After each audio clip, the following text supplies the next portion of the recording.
And good morning. It is a Tuesday edition of Glenn Clark Radio. I am Glenn Clark. He is Griffin Bass. We are with you for the next couple of hours.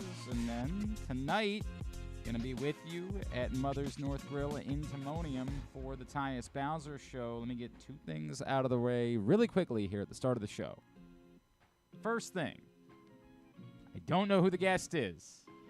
I promise you guys, and y'all know I love you, I promise you that when we know, we tell you. I promise you.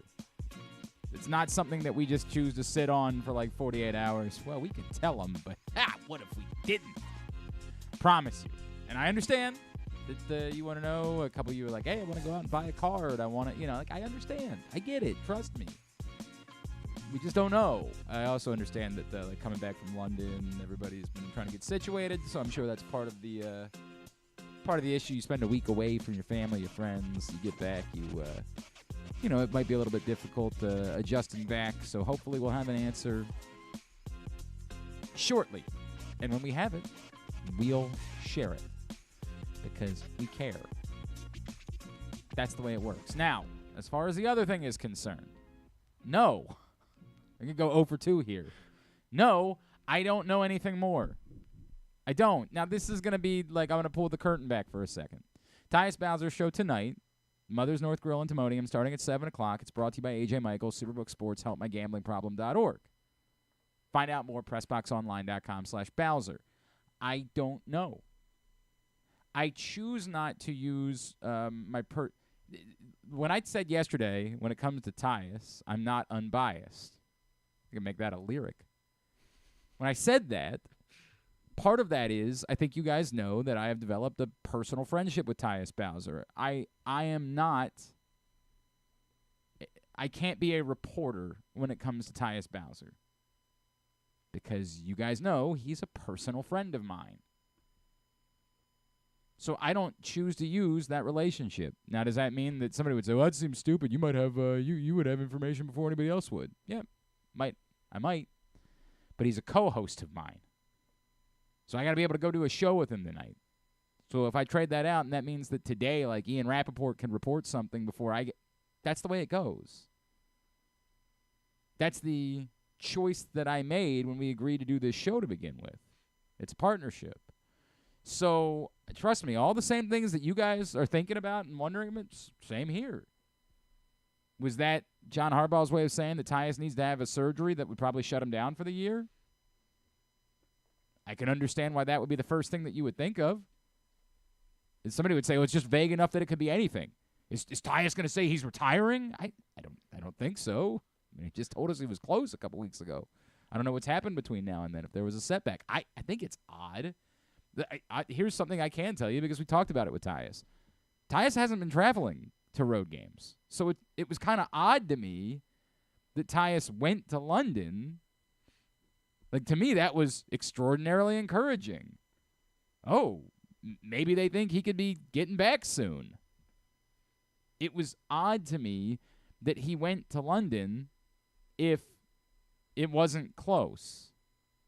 The Ravens have been not having injured players travel. Now, maybe the issue last week is that they literally took their entire operation to London, and so there would be nobody to train with if he stayed back in Baltimore. I would think they might, I don't know. I'm spitballing here. What? Is it just as simple as he just wanted to go to London? Or? Yeah, but I would tell you that he wants to go everywhere. Well, yeah. Okay. I mean, he does. Yeah. He does not like not being on the road.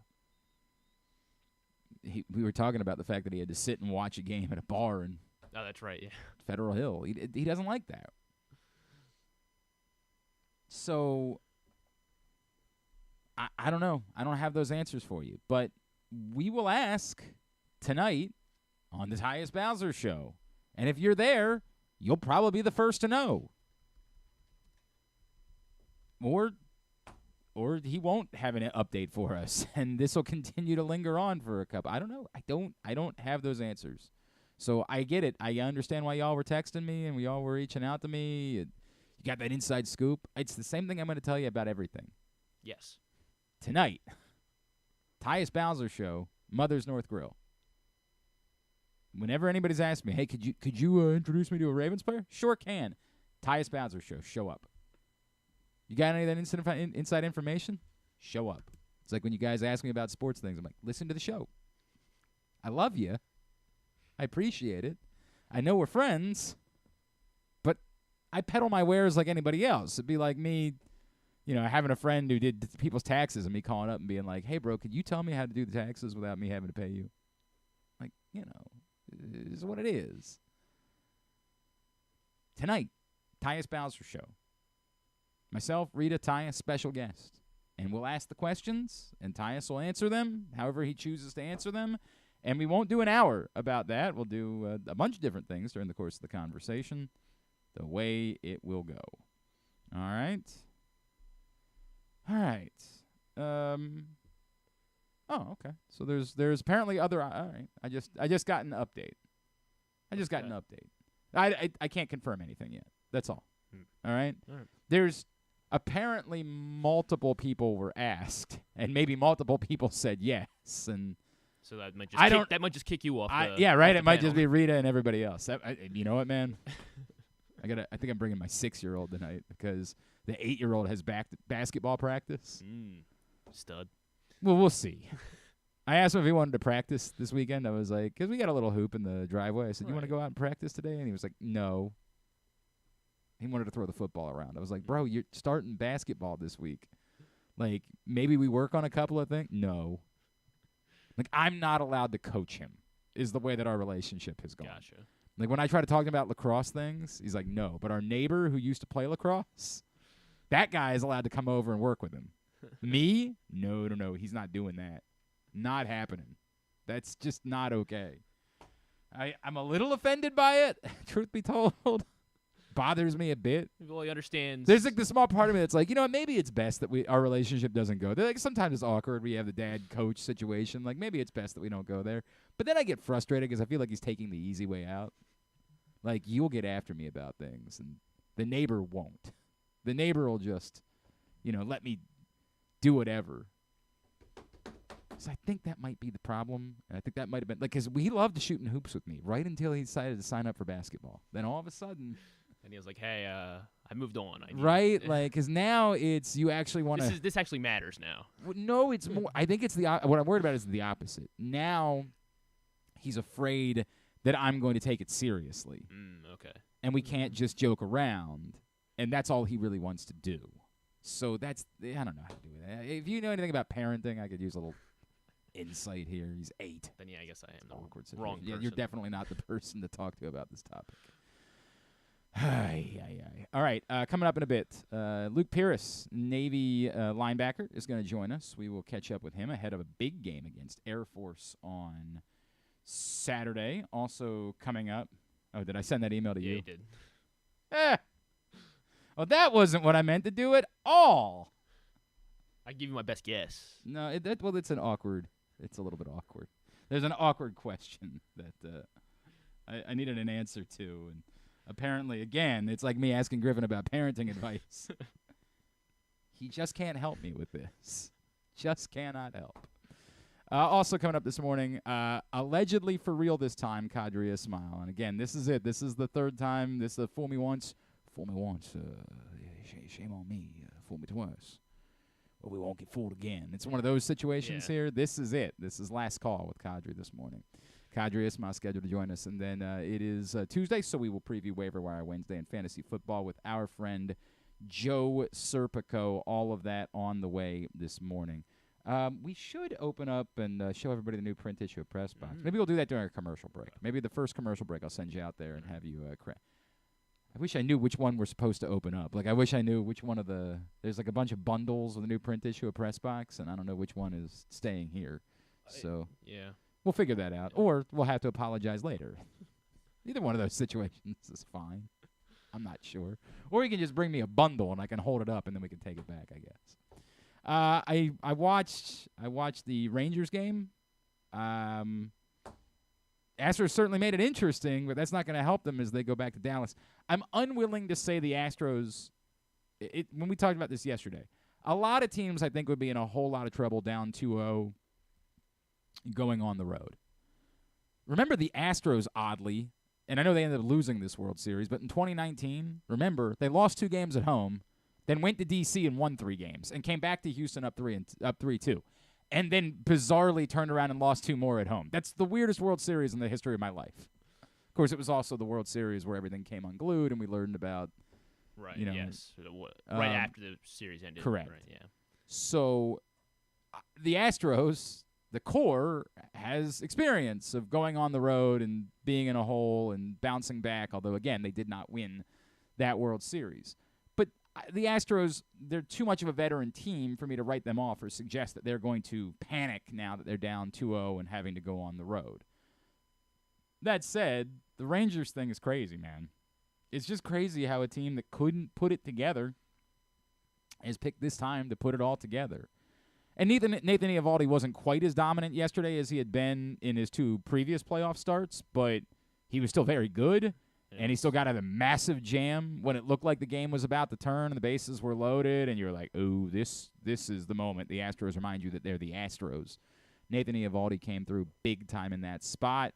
What was the only mistake he made was, I guess, Jordan Alvarez took him yard. Yeah, and hit the crap out of that ball. I mean, he hit it to tomorrow. He hit it to Dallas. It seems like the only thing that could hold the Rangers back is Aroldis Chapman, I think.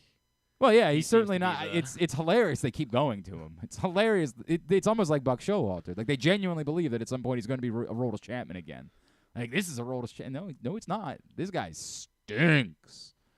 But Leclerc's been really good, as Mark McLemore told us he was going to be, and they're in good shape. There's no getting around it. They are in good shape, but I don't think the series is over just yet, only because this is the Astros, and we know how loaded they are, and we know that everything is just a single baseball game, so I'm not willing to go there.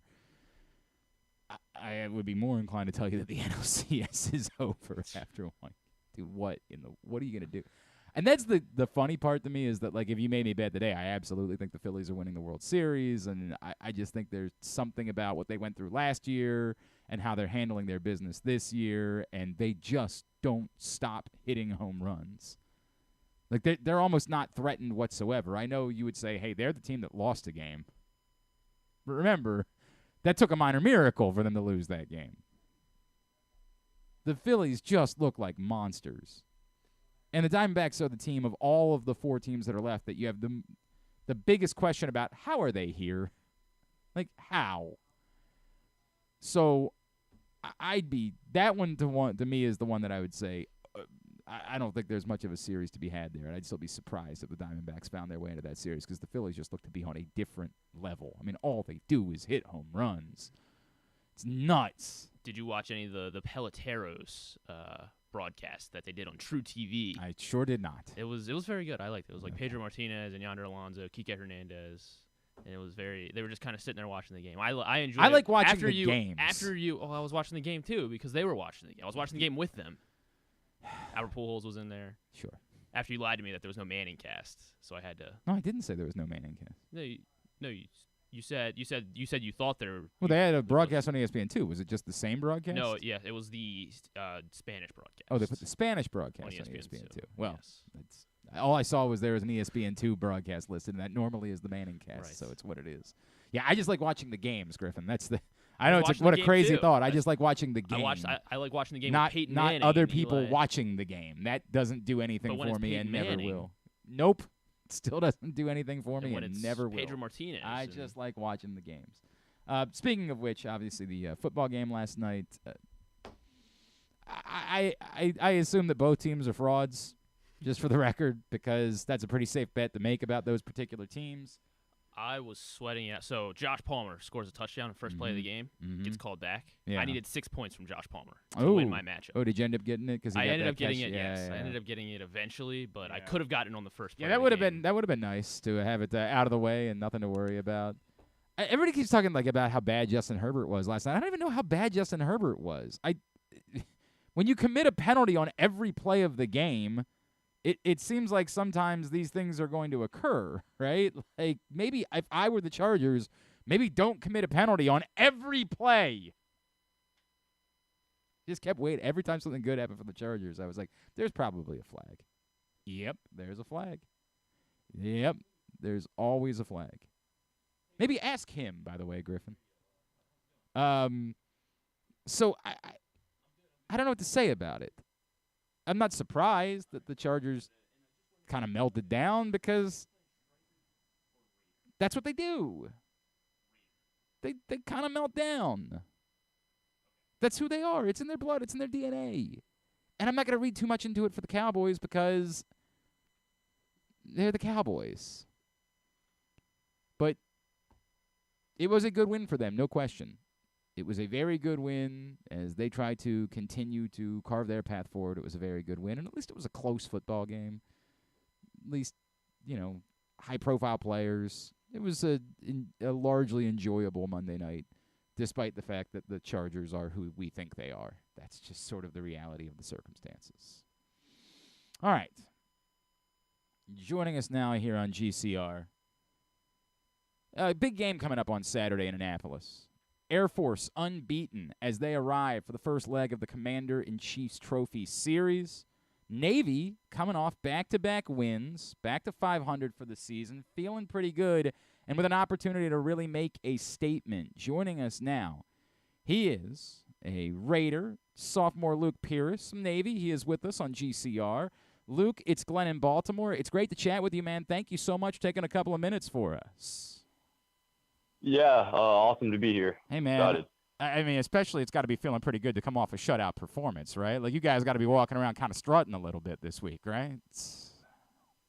Yeah, absolutely. We need some momentum going into this game. Air Force is a good football team, so it's good coming off 2 straight wins and obviously a shutout against UNC Charlotte. Yeah, so that always feels good, man. Luke, before we get to what's here, let's go back a little ways if I could. Give me your story, right? Luke, it's always fascinating to me whenever we talk to somebody who ends up at Navy. Why? Why was it something that you said, we know how different it is than everybody else that's in your shoes. Why was Navy the right fit for you? The opportunity just to come to the Naval Academy in itself is just exceptional. So I thought that was just a great thing, and it could propel my life, really. So, and then just football, like the coaching staff and the school in general was a great fit for me. So I took it upon myself to come here. Did you have any history with the military in your family? Was that a factor for you at all? Was it just a football decision? Like, I want to play D1. This is my opportunity to do it. By the way, I want you to know. I know the answer to the question. For the record, I'm just wanting you to tell everybody about it. Yeah. So I don't really have much history in the military. Like neither my parents were, but my grandpa was in the Navy. But really, just the Naval Academy itself, I thought it was something I wanted to do. So, and then obviously, playing Division I football is awesome. So I decided to come here and commit. But didn't you have a coach too in high school that had played basketball at Navy? Yeah, so Coach Wordy, he was my basketball coach, and he had a huge influence on me coming here. So just him and people around me who obviously met some of his friends who played basketball with him, and they're all great people. So I thought it was a great opportunity to come here. Yeah, and that's when you come up and visit a place, do you get the sense then for how special the opportunity is? The first time you set foot on the yard, did you find yourself saying wow, this could be a really special opportunity for the rest of my life? Yeah, definitely. I mean, whenever I came here, just looking around, seeing all the students, it's a unique experience, something you don't get anywhere else, obviously. So I thought it was something I wanted to be a part of. All right, he is Luke Pirris. He is with us here on GCR as we get ready for Navy Air Force on Saturday. Luke, you guys got off to a tough start this season. Obviously, some of that is playing really difficult competition. There's no question about that. What's clicked the last couple of weeks, starting against North Texas and obviously last week, particularly on the defensive side of the ball? What has been clicking for you guys that you guys have sort of gotten this ship turned around and headed in the right direction? I mean, we've been in a bunch of close battles just this entire season. I think last year we were, I think we had the most one possession games. So I think we're starting to figure out how to win those close games. And obviously Memphis and then a couple other games this season, like USF, those were some close losses, but we're starting to really put those together now and come out with victories, which is what we need to do. So it's awesome starting to put that together coming into Air Force. I feel like for years everybody knew Navy for playing offense, right, and going up and down the field. And then the last couple of years with Brian Newberry, and who's now taken over as your head coach, this defense has really tightened up. How much pride do you now have in sort of the Naval Academy becoming more of a defensive-minded program and a place where people know and there's sort of a reputation for the significance of your guys' unit? Yeah, absolutely. Coach Volker and Coach Newberry are exceptional coaches. They put together a crazy game plan every week. So it's a fun defense to play, and we just love that teams are fearing our defense. So we're just going to try to keep it up like that. Luke Pirris is with us here on GCR, Navy Raider. By the way, you guys have the coolest position names in all of football, right? Is that part of the reason why you want to? Absolutely. Like when you're talking about like striker, right? You find yourself saying like, dude, I've got to be bandit. You got to be a part of that, don't you? Yeah, you got to be a dog to play one of those positions. So, yeah, it is pretty cool. It's not like Sam or outside linebacker like it is at most schools. So. Will, Mike. What kind of lame names are those? You can be a striker or a Raider, man. Come on, what are we doing there? Obviously, I know you're stepping into a bigger role this season, Luke. How much faith did you have, or how much trust, confidence, I guess is the right word, confidence did you have as you stepped into this bigger role, and what did it mean for the coaching staff, as you mentioned, Coach Volker, Coach Newberry, to believe in you, to give you the opportunity to really step forward this way this season? Yeah, I mean, I kind of had a unique experience. The first couple games, I was the second string, and I was only in on like dime package. So Jordan Sanders was ahead of me. He was a great player, and then he got injured, and my time just I went from playing like 10 snaps to 70. So I just got a huge opportunity, and I took advantage of it, played well, and just from there on, that's how my role came about. Yeah, you're not kidding. You've been playing well. Sacks in 3 straight games, right? Like, are you a superstitious type at all? Like, now that you got this sack streak going, is there anything you got to do before the game next week because you've been doing it before the game the last couple of weeks?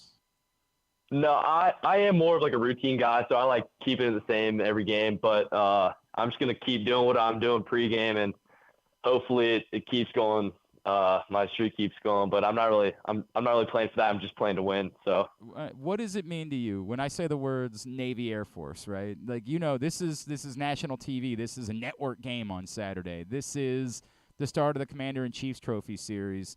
And now you have the opportunity to start making your impact. It just so happens to be that it's an Air Force team that's now undefeated and ranked and getting a lot of love nationally.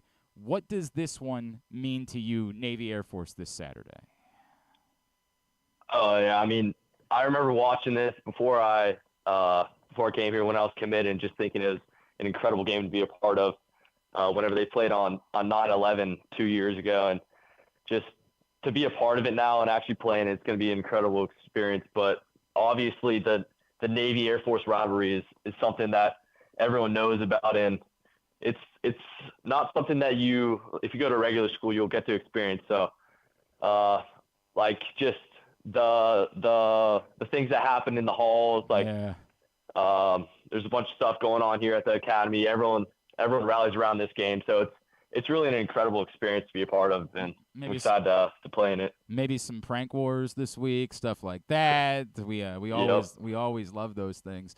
I wonder, have you fully grasped what it means to everybody around Navy football? Like, have you, you're still a young player, and maybe you weren't. Like, do you have that sense of like how important a day like this is for everyone that's associated with the Naval Academy?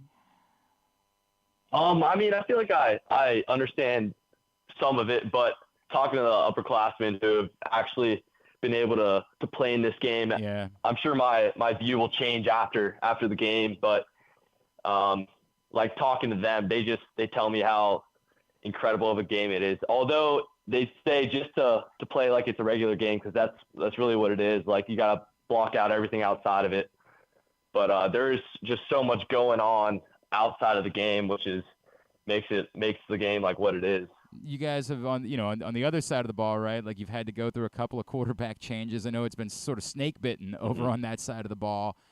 How do you keep encouraging those guys? Like how do you, when they're going through struggles, and even say on Saturday, right, where the offense wasn't entirely clicking, what's that conversation like on the sideline? How do you keep lifting those guys up as they try to work things out to get to where it is that they want to be too? Well, just as a defense, we know that they're going to come. They're going to put points on the board. So we just got to do our part.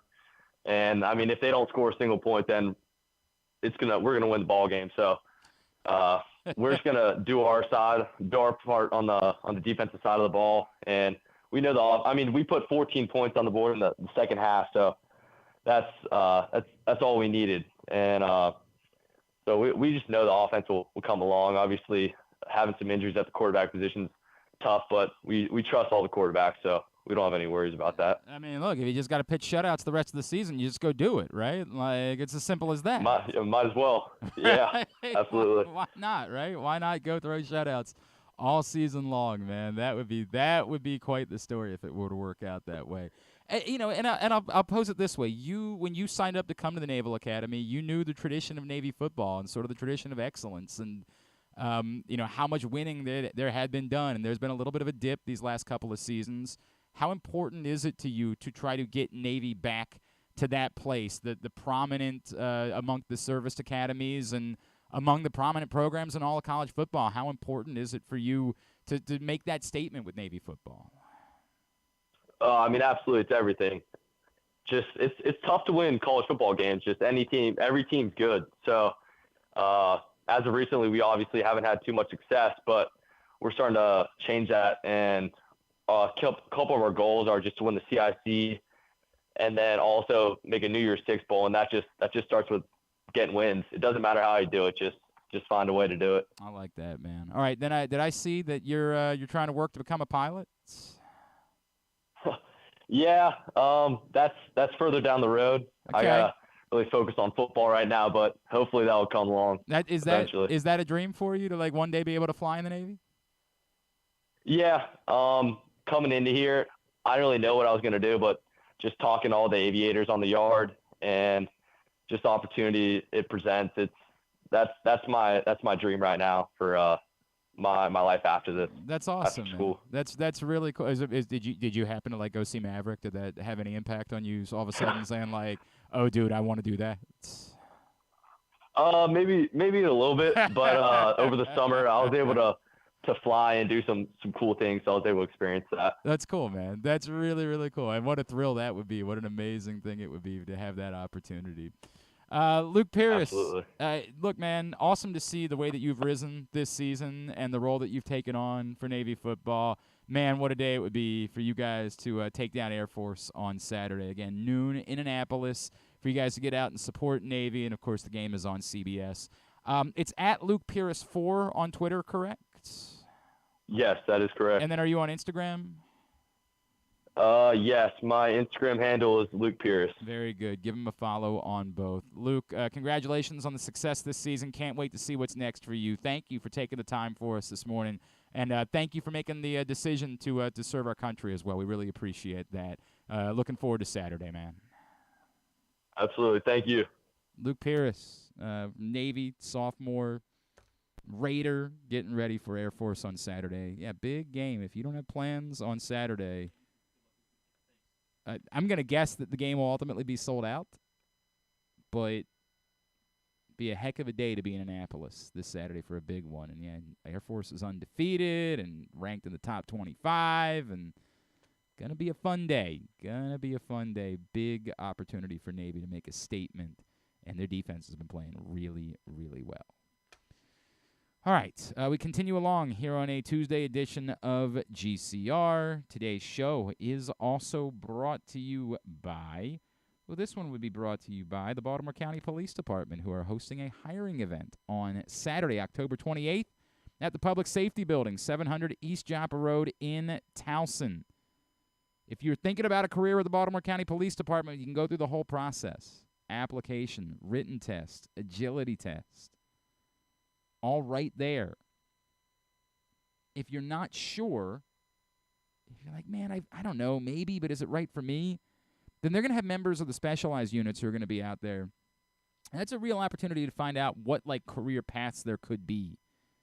If you say, I don't know if I'm like a patrol officer, I don't know if that's the right direction for me, we'll find out, because there could be other things that might be a better fit for you if you're stuck in a dead-end job or you're not getting out of your career what you want to get out of it at this point. Baltimore County Police Department has competitive salaries, great signing bonuses, tremendous benefit packages, so find out.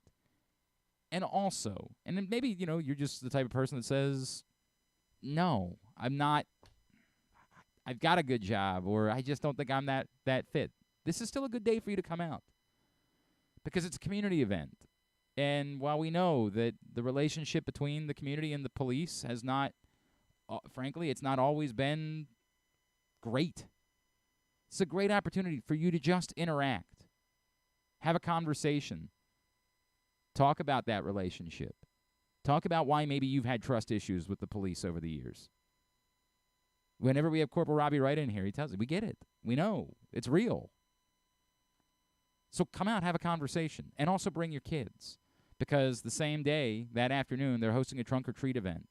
So a nice, safe environment for your kids to go around, get some candy, wear their costumes, have fun. Saturday, October 28th, 1 week from this Saturday, 700 East Joppa Road in Towson, the Baltimore County Police Department, their hiring and community event at the Public Safety Building. Come out and join them. Join BaltimoreCountyPD.com or 410-887-4584, 410-887-5542. Those are the phone numbers to find out more information. When we come back in, is this Qadry now? Yeah? Yes. A couple minutes? Yeah, all a right. couple minutes. Just realized I didn't know what time it was. That's okay. That's all right. Qadry in a few minutes. Better be. It's Glenn Clark Radio. Come for a game, stay for everything else. Book an unforgettable fall getaway in Charm City. Enjoy only in Baltimore festivals, mouthwatering eats, and endless entertainment. Treat yourself to a staycation in the heart of downtown, or try one of the city's many charming neighborhood hotels. And don't miss out on packages for free parking, breakfast, and more. Plan your stay at baltimore.org/hotels. Why bet with the big boys this football season? Instead, try your hand with the local book, Superbook Sports, this fall. Superbook Sports is the book next door. Just a dedicated team of the best odds makers in Las Vegas, making sure you get the best prices and parlays anywhere. And now, Superbook will give you a bonus of up to $250 when you sign up and wager on the same day and use the promo code GlennClark23, GLENNCLARK23. So bet with the best and use the promo code GlennClark23 this football season with Superbook Sports. Visit superbook.com for terms and conditions. Gambling problem? Call 1-800-GAMBLER.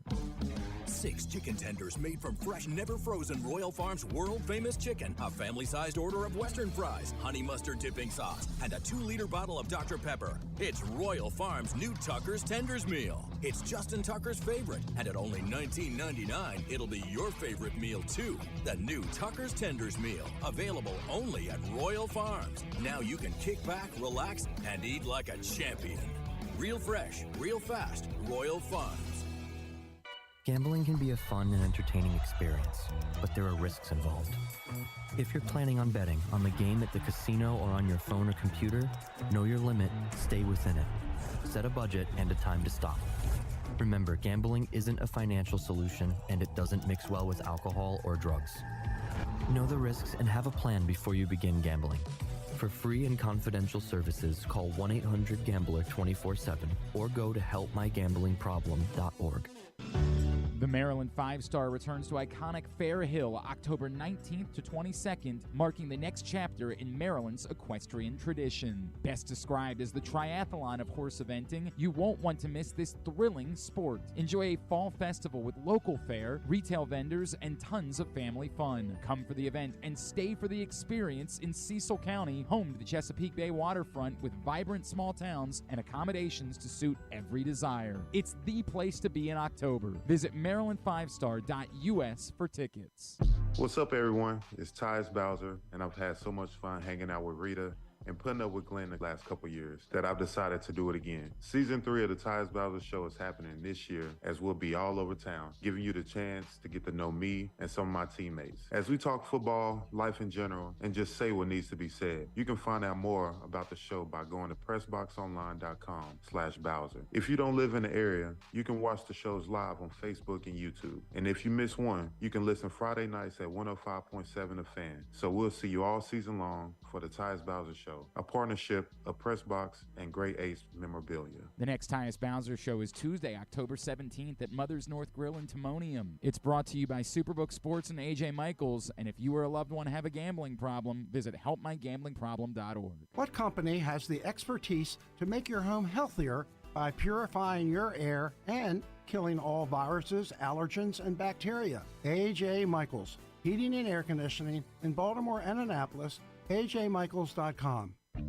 Make the most out of every day in your Toyota RAV4. Available in hybrid or gas-only models. A RAV4 can get you where you want to go in style. Check out buyatoyota.com for deals on new RAV4s from your local Toyota dealer today. Make sure you're tuned in every Tuesday for PressBox Fantasy Football Analyst Joe Serpico to get you ready for your Waiver-Wire Wednesday, brought to you by Live Casino and Hotel. And if you have other fantasies you want fulfilled, subscribe to Glenn and Jeremy Kahn's OnlyFans page at... Wait, are people supposed to know about that? Yeah, I'm not sure. All right, back in here on GCR, and it is new PressBox Day.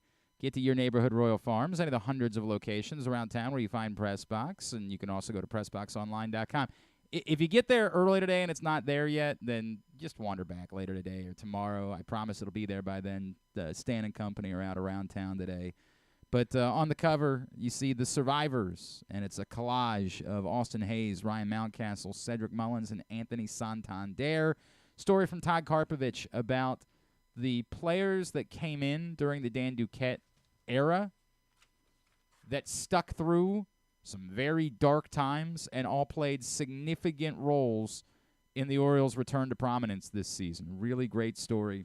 Also inside, college basketball preview as Luke Jackson caught up with players from around the state, all the D1 men's and women's programs in the area, and a lot of memories of Brooks Robinson in this issue as well, including tributes from Jim Henneman and Stan Charles, as well as this month's 15 was a look back at the 15 Brooks Robinson moments from his career and his life, all in this print issue of PressBox, available for free at your neighborhood Royal Farms. Go get it today.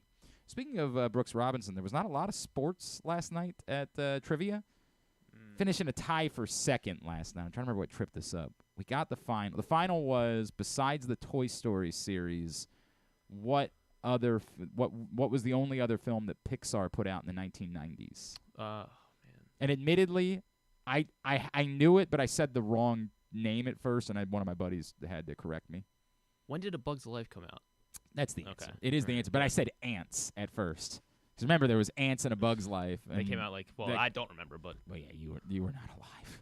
That's terrifying. But yes, A Bug's Life is the answer. And we did get that. Unfortunately, so did most of the rest of the bar. So we weren't able to jump over the team that was in first place. The only sports question was a two-parter. And you only had to give the answer to one, but you got bonus points if you got both. We, of course, got the bonus points. The first part is easy. What year was Brooks Robinson the MVP of the World Series? That would have been, I believe that was 1970? Yes, of course it was 1970. And then the second part, which we also got, is how many Gold Glove Awards did Brooks Robinson win? Oh, well, I believe that would be 16. It is exactly 16. Look at you, guy. Look at you coming through 3 big for 3. time. Yeah, well, so here's the other. So when we finish in a tie for second, you have to have a tiebreaker question because, like, second place is a $25 gift card, and third place is like I don't know, it's something like handshake. that. Yeah, and then you get playoff points based on second or third place. So we had to have a tiebreaker question, and the tiebreaker question was, name what is the number of errors that Brooks Robinson committed in his career? Jeez. Yeah. Well, 0. It's not 0. I mean, I don't know. Let's say he made 10-ish errors a season, but that seems high. I don't know. I'll say 201. Okay, so This is how the conversation goes because we were told we had 30 seconds to answer this question. Jeez. John Proctor says, like, what do you think, like 4 per season? I'm like, 4? 4? You think he only committed 4 errors per season? Because I was thinking the same thing. I was all of a thinking sudden 30 seconds was up. Right? I was thinking more like 10 to 15 errors per season. And then, I don't know, I guess I'll let Proctor sort of talk me into a smaller number. I'm like, maybe it was only like 7 or 8. So we decided to get, I think our answer was 140-something, right? And the other team turned in 100. Okay, so. And I was like, all right, I think we're good here, but. No, did he make less than 100 errors? He actually committed 263 errors. Okay. All right, so, all right. Like, I was right. Your thought process was correct. And that son of a – this happens to me all the time when I let someone talk me into something. When I don't know what an answer is, I can easily be talked out of my gut instinct. This happened recently. There was a halftime question. The song – at halftime, they play a song, and they're like, you have to name the song title, artist, and what year it came out. And the song was I Hope You Dance by Leanne Womack, which was a big hit when I was in high school, right? And they played it at all the dances. And I think it's like a father-daughters or something. I think it's like a popular song for weddings still, maybe. Gotcha. I don't know. Whatever. The moral of the story is they play the song. I immediately recognize it. And these two jagaloons are like, I think it was like 96. I'm like, what? I was in middle school in 96. There's zero chance that it was 96. They're like, I don't know, man. Like, I remember. I was like, I think it's more like 99. And even that, I was like, I don't think it is. I think it was more like. You have to get all 3 right, I guess. You have to be within 1 year. Gotcha. Of the correct. Okay. I think it was 99. And I let them talk me into going back to 98. The answer was 2000. I'm so pissed at myself about it. Still to this day, I'm pissed. Pissed! I guess the only other sports question, what city that used to be the capital of Yugoslavia hosted the 1984 Winter Olympics? The 1984, so let me try to think of a... Yeah, I was 1, so this is not... Sochi. No, it's not Sochi. Really? You know, Sochi's in Japan, dog.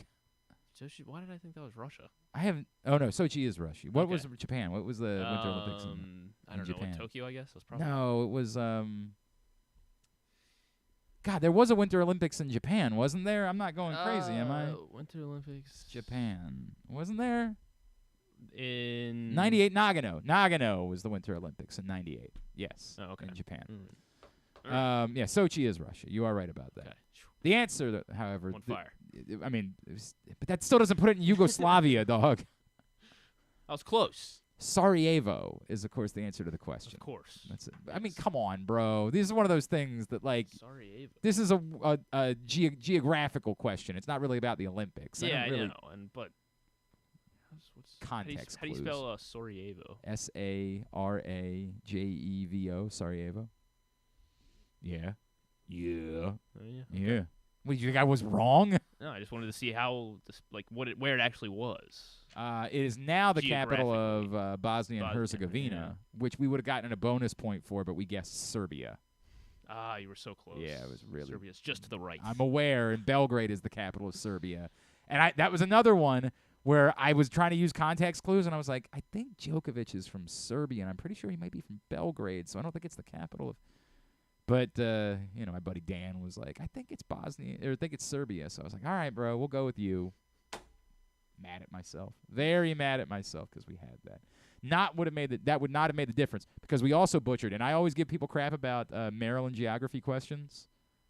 Name the county seat of the following 3 counties. Ooh. Baltimore County. Towson. Yes. Harford County. It's an easy one. Bel Air? Yes. Okay. Howard County. Howard County. Where? Let's see. Columbia's not in Howard County? Well, Columbia is definitely in Howard County. Oh, it is? All right, Columbia. Yeah, that's what we put too. Yes. Apparently, it's Ellicott City. Really? Yes. Wow. Yeah, and you forget that Columbia really started popping up in like the last It used to be like Merriweather and the dinner theater in the mall, and that was all Columbia was. And then all of a sudden, in the last 10 years, Columbia has become like this burgeoning metropolis. But I was surprised by that. I was like, it's got to be Columbia, right? Like, it's got to be. Ellicott City is the answer. Anyway, so that was our trivia recap from last night. I don't think that had a purpose here. Oh, I was thinking of Brooks. That's what happened. The print issue led me to Brooks Robinson, led me to trivia. I got it. I still have it all ticking. I promise you. Today's show is brought to you by Superbook. I'm going to check the line, see if it's moved at all for Ravens-Lions. The line currently for Ravens-Lions is -3. It has gone the other way, gone back to -3. You say, boy, that the Lions are really good. I don't know about that. Well, now's your opportunity. Get over to Superbook.com. Download the Superbook app.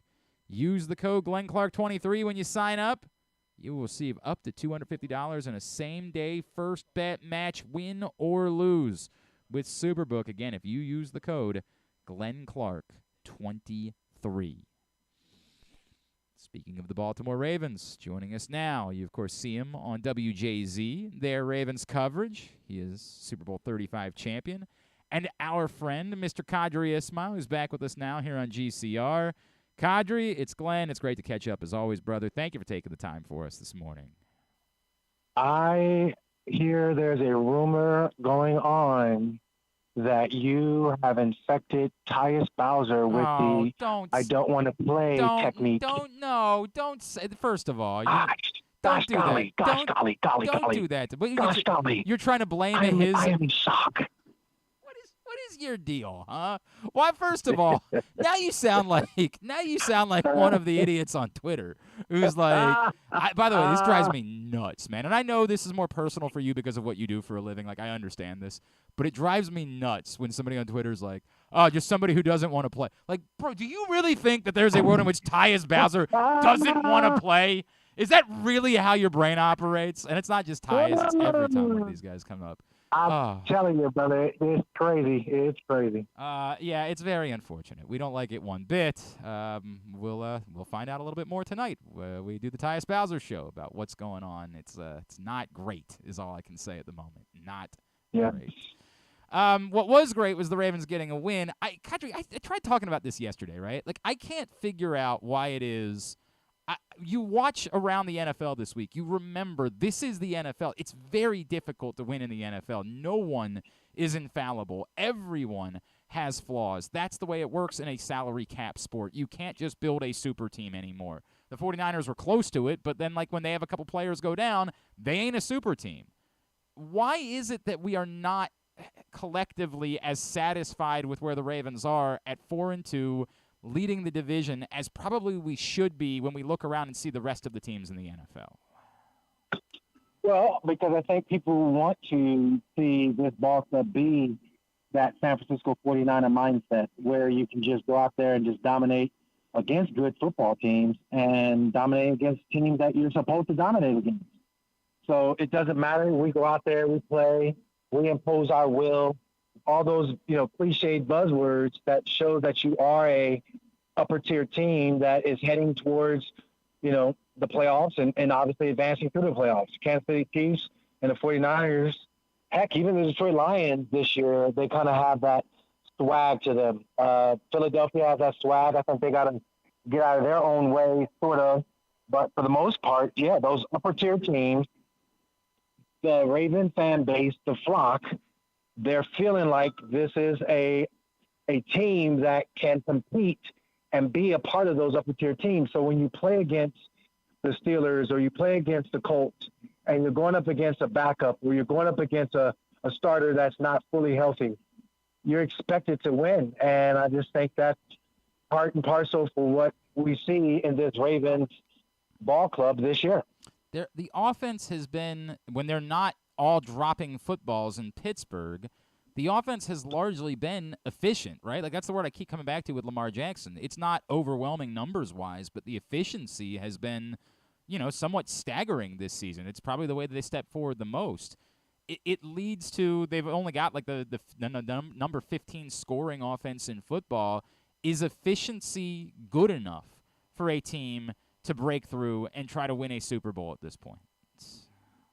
No, it's not. Okay. To be quite honest with you, you're going to need to score more points for sure.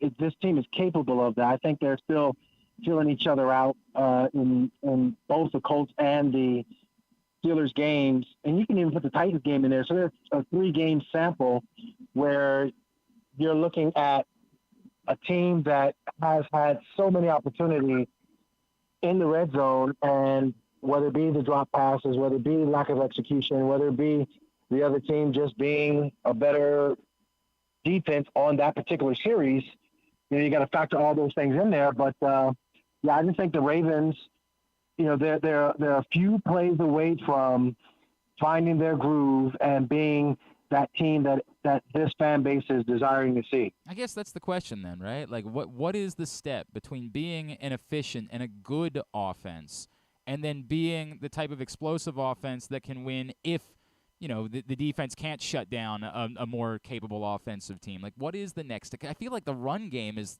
it's funny, right? After years of that being what the Ravens were known for, it feels like this year the run game outside of Lamar Jackson is kind of this team's bigger offensive bugaboo, right? Well, it's interesting you say that because, like, I do see, the turnovers kind of put a sour taste in your mouth from going all the way back to the Colts game. The turnovers and drops, literally just took the wind out of the sails in the Pittsburgh game.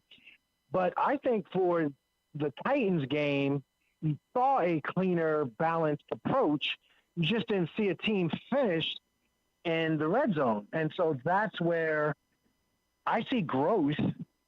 I see them, holding on to the football outside of, the comeback route that I don't know if it was Lamar, I don't know if it was Rashad, but obviously the Titans defensive player made a tremendous play of intercepting it. But that being said, I look at this game and I don't know. Like, I'm not as like, oh boy, this Ravens ball club, they're not as good as they seem to be.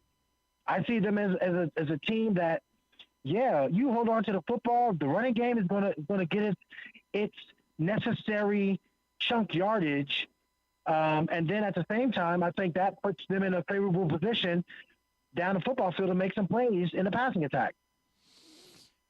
We saw a little bit of that on Sunday, right? Like, we saw, the big play to Agel, and I get it wasn't a bit downfield throw. Do they just need to open it up? Do they just need to take shots? Like, this is, I feel like I'm asking that question to James Franklin a couple weeks ago, and he was like, what do you mean? Just take shots for the sake of taking shots? But is there something to be said for it? Like, do they just need to try to take more shots downfield just to take them, just to try to open it up a little bit more? Here's the better way of asking that question. So, if you're James Franklin or if you're Tom Monken and, a reporter is asking, hey, are you going to take more shots? Are there better ways to get your receivers the ball, say, like concept route of a backside double move, a slant and go, a hitch and go, a stutter and go off of a curl? What about, like, do you guys have any vertical routes where you can put pressure on the secondary of the defense, or you can have a flood concept with some deep over routes or some big, post routes with a shallow cross to pull up the linebackers so you can get that deep flosser. Those are the ways in which you manufacture big plays down the field. And if somebody were to ask James Franklin or Tom Monken those questions, and I think that would stimulate a better response from him. Yeah, that was funny, though. I enjoyed that when that came up. Qadry Ismail is with us here on GCR. Qadry, what have you seen? The Bateman thing, I think, is the one that's maybe a little bit concerning, of a guy that's maybe fallen behind a bit and appeared to run the wrong route. I guess take me through what you saw in that play, because I do agree that, like, once you've run the wrong route, it would make everybody feel better for you to go jump up and try to break it up, but I don't know that would have changed anything. I don't think he was getting that ball. And are you at all worried about where Bateman is at physically, mentally, handling his role on this team at this point? Okay, so the route concept is a comeback route. It reminds me of my days in Minnesota and also the former Washington Commanders, known as the Redskins, offense with Joe Gibbs. And that comeback route, you stick your foot in the ground towards the defender like you're going to go to a post, and then you open up your hips to the quarterback to come back to the sideline. So it's a different route than what you would have in a more traditional comeback route. I saw that a few times, and so I was like, wow, that's pretty cool. You guys got, an old concept. You dusted it off, and now you guys are using it. Rashad Bateman, when you do that, you got to really be precise coming out of your route and go downhill to make that play. It looked to me that he got his foot stuck in the ground and he didn't have an opportunity to come out of it as cleanly as he wanted to. He had the defender beat, but I think for Lamar, it's a timing route. He can't anticipate his receiver not making the play at the top of the route or being smoother at the top of the route. He just got to I got to let it go because I got to trust you. Yep. So I think that's where people on the outside are looking at it like, oh, he ran the wrong route. I don't think he ran the wrong route. I just don't think he got his foot stuck in the ground. Executed it as well. Yeah, and so you don't think it's more than just that, like that just happens. You don't think there's a bigger thing going on with Rashad Bateman? Well, I mean, other routes and him dropping the ball and all that. I mean, that's something else. I mean, I think there is something different, but I don't know if it is. I'm not privy to any insider information off the field that may be troubling him or whatever it might be that causes him to be frustrated. So I'm not going to speculate in that regards. I'm just going to look at his play, and right now I think he's trying to overcome some of his play and get back into the groove. What most excites you about Zay Flowers, Qadry? Because it's not. I don't think he's a superstar yet, but it's hard not to look at the various things he brings to the table. And again, outside of everybody who was dropping the football in Pittsburgh, and him falling down, of course, and what would have been a huge play. Outside of that, it's hard to not think that they have something there. They have something that's a little bit more unique than much of anyone that they've had over the years in Baltimore. Yeah, I mean, he does. He has a different style. He has a quickness. He's an aggressiveness. They certainly like getting him the ball. He shows explosiveness. And that Pittsburgh game was a crazy anomaly because you thought, boy, he makes those plays. The outcome of the game is different. All those guys as receivers make those plays, and the outcome is far, far different.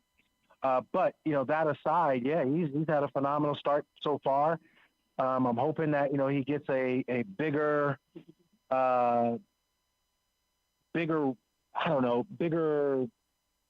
What is the word I'm looking for? It's not role. I know what you're. I'm looking for more of like a 3-touchdown game. Yeah. A down the field, but also a run after catch type thing, a red zone type of a game where it's just like a badass game. I think we see him in spurts, but I haven't seen like that, total like just killer game that I was, like a Jamar Chase type of a game when Jamar was a rookie and he toasted the Ravens and Marlon Humphrey. Right.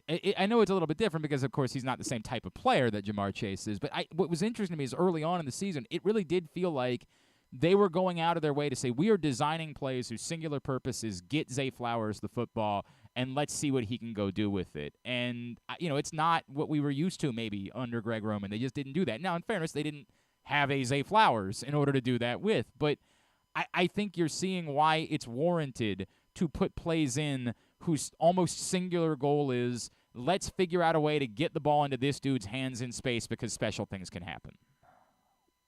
Yeah, and I even pushed back a little bit on it within the Greg Roman offense. I mean, there were plays that Hollywood Brown had, and I think there was some of that. They accentuated his gifts. Obviously, go back to the 2019 season with the Miami game where they had those gifts. I think the problem was they never had a plan B. They never had a counterattack within that offensive system. Whereas, yeah, I agree. They've had some good counterattacks to this offensive flow that helps Lamar be Lamar, and then also give Zay Flowers an opportunity to flourish. All right, so I'm going to ask you this question, and the lead is going to be, am I crazy? So I'm going to ask you to stop. Just don't answer the question yet, right? Because I know what you want to say. Am I crazy because I know the Ravens are tied for the league lead in sacks with 24, and they're coming off a 6-sack performance on Sunday. And yet, if you asked me which unit on this football team I was maybe most concerned about, I would still tell you probably edge rush, and I'll defend it. They teed off on the final drive of the game. They really padded stats when Malik Willis was willing to hold on to the football. I still don't know that when everything is on the line and you've got to beat a good quarterback who doesn't just hold on to the football, that you have the personnel, the guy that can just go win constantly. And Jadeveon Clowney's had a very nice season. But I still wonder if that would be something that you could think about addressing at the deadline, if a Danielle Hunter or Brian Burns really is on the market. I still have concerns about edge rush despite their productivity with sacks. Am I crazy?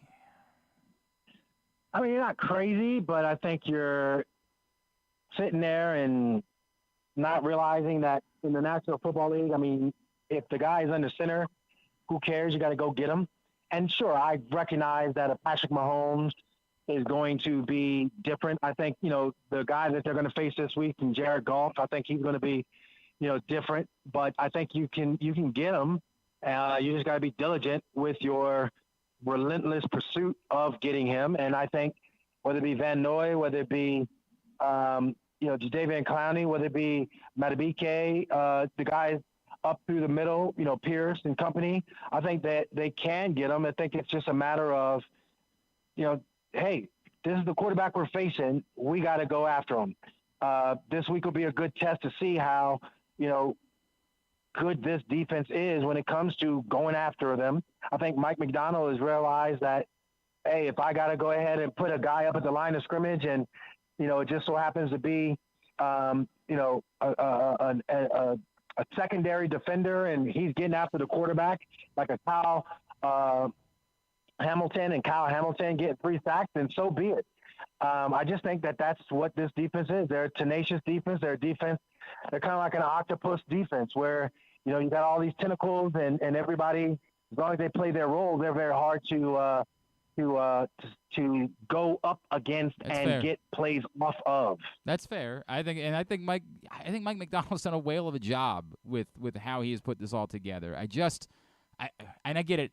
There's only one TJ Watt, right? Like, you can't grow those on trees. But when you watch at the end of a game where it's not scheme, it's just one guy going and kicking someone's ass and getting the quarterback on the ground and ending the game, I get a little bit envious of that and say, boy, it would just be nice to have that one guy that you could consistently count on to kick ass and make plays. And that's the thing that I feel. But I get it. Somebody say that about every position on the field. Hey, I don't know this about you. You might laugh and say that's for 90-year-olds. Are you at all a pickleball player? Because I heard there was like a whole new pickleball galaxy up there where you are. Yeah, I mean, it's sprouting up all over the place. There was like a Bed Bath & Beyond place that they closed down, and now it's going to be pickleball there. There's a couple of facilities and private clubs that are changing their tennis courts to pickleball courts. Yeah, I'm not happy about that. Yeah, I know the tennis people aren't happy, but yeah. I don't know if it's pickleball or padel or if they're both the same, but I just know that, yeah, it's a craze that's going on, and I guess people are liking it. It's taken over the world, man. Like, it's driving me nuts. To your point, when I go show up to try to get a tennis court on a Sunday morning, there's 100 people playing pickleball and 2 of us there to play tennis, and I'm like, well, I guess I'm going to have to let you have the court because clearly the 2 of us aren't going to outweigh the 100 of you that have shown up to do this, and it's very frustrating to me. You want to remind everybody about missile training? Yes, missiletraining.com is a website to go to when you talk about performance, whether it be pickleball, whether it be in your 50, 60, talking about longevity, or you're trying to look to improve your sports performance with your speed and your durability.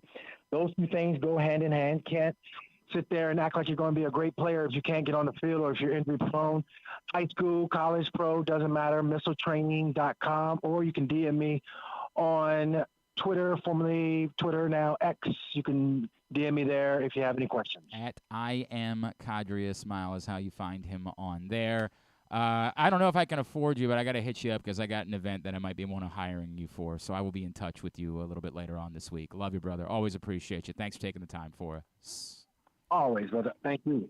It's Qadry Ismail, Ravens Super Bowl champion, of course, part of WJZ 13's coverage. Appreciate him taking the time. I had somebody really getting after me yesterday. You're still talking about edge rush. They're 24 sacks. They're tied for the league. I know. This is I don't know how to have this conversation appropriately. What I'm talking about is not they can't get after quarterbacks. Again, I do think that number is inflated by what happened on the final drive on Sunday. I do think it is. But I understand that they have found ways to get pressure throughout the course of the season. They have pulled guys off the street that have been helpful. And who knows, maybe Odafe Owe, David Ajabo could still prove to be helpful before the season is over. But it would just be nice to have one guy that you could just count on, that just wins. And I know, I said yesterday, Jadeveon Clowney is in the top 10 in wins. He's not getting doubled quite as much as some of these other guys are. What's really nice is when you have somebody that's getting doubled and wins anyway. Let's see if I can pull up, because they did have double team rates on that ESPN pass rush win rate. It is really tough to talk about because there's no doubt, a Danielle Hunter would make this team better, but it still feels weird to talk about it when they are consistently they're doing the thing that I'm talking about. I understand. My thought would be, now imagine if you had one of those guys. Imagine what this would be if all of these players would still be on the team and you had a Danielle Hunter type. Although, again, I might embarrass him. Danielle Hunter's not in the top 20. Jadeveon Clowney is getting double teamed. Actually, Jadeveon Clowney is getting double teamed at a 23% clip. All right, so we have one. All right, we're good. I mean, it's so hard to talk about. What does he have? 3 sacks? The only guys in the top 10 that are getting double teamed more frequently than him are Parsons, Garrett, and Will Anderson. Brian Burns is getting double. Brian Burns, here the comparison. Brian Burns is winning. This is again according to ESPN's pass rush win rate. Is winning at a 27% clip and is getting double teamed at the exact same clip as Jadeveon Clowney. I saw a lot. Like we've gotten into trade season now, where like everybody just throws everything at the wall to see if it sticks. And I get it; it's an exciting time, right? You're thinking you might get new toys, and since the Ravens have operated as a team that's willing to make trades, it's not. Once upon a time, it was silly to have these conversations. It's no longer silly. Now, the one that was floating around yesterday that was about like Devontae Adams. The Ravens trade? I think FanDuel maybe posted that yesterday, and like everybody was sharing it out kind of breathlessly. I mean, fine, I guess. I'm not telling you no. I'm not saying like no. Yeah, FanDuel floated out a Ravens received Devontae Adams. Raiders receive Ravens first round and fourth round this year, and then the second round the following year. Apparently, Stephen A. said it 2 weeks ago too. But like. Just speculated, just throwing out like the Ravens should trade for Devontae Adams. Stephen A. wants the Ravens to add Devontae Adams. I mean, for what it's worth, the Ravens or the Raiders have now won back-to-back games, and while we all know they're not going to be a threat, like you need them to lose some games in order for that to be a possibility. I just don't. I don't really understand what the point would be for the Raiders. Like, are you just accepting that you're going to be bad for a long time? Why would you not want Devontae Adams on your football team any longer? I don't think the Ravens make a trade that bold. For as much as they've made trades, they have still attempted to find value in the trades that they've made. Like the Marcus Peters trade obviously was a very good value trade. The Yannick Ngakoue trade, what do they get back? What do they recoup in a compensatory pick from Yannick Ngakoue? Because that was, again, all of these trades typically the same thing from a year ago with Roquan Smith. You're trading a second, but you know if you don't sign him, you're getting back a third. So you're getting something that works, or you're getting pretty good value. What did they get back for Unique Ngakoue? The Ravens traded. What did they get? Yeah, I'm talking about compensatory pick. Unique Ngakoue compensatory pick. Ravens was fourth round in 2021. So it didn't work out quite as well as they wanted it to work out. Like, I'm sure they were thinking that like they could maybe get a third round out of that. But still, it's swapping a second rounder knowing that you could get back a compensatory pick. So that one, I believe that turned into Tylan Wallace, I think. Yeah. So they basically, the way that math works is what they used a second-round pick on Tylan Wallace. That's a pretty bad second-round pick. And a few games of Unique Ngakoue, who just simply, unfortunately, was not helpful. It just didn't work out. And then maybe somebody would argue that's the reason why they're not going to make a trade for an edge rusher this year, is they tried doing that a few years ago, and it bit them in the ass.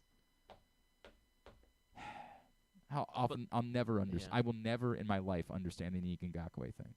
Like, they went after a player who they knew was not a complete linebacker, in a defense that at the time did not put players on the field unless they were complete linebackers. I assume this means they're changing their philosophy and they're just going to let somebody be a pass rusher and nothing else. And then they didn't do that. And they were like, well, why didn't this work? Math never mathed for me. Never understood what was going on there with Unique Ngakoue. I'm not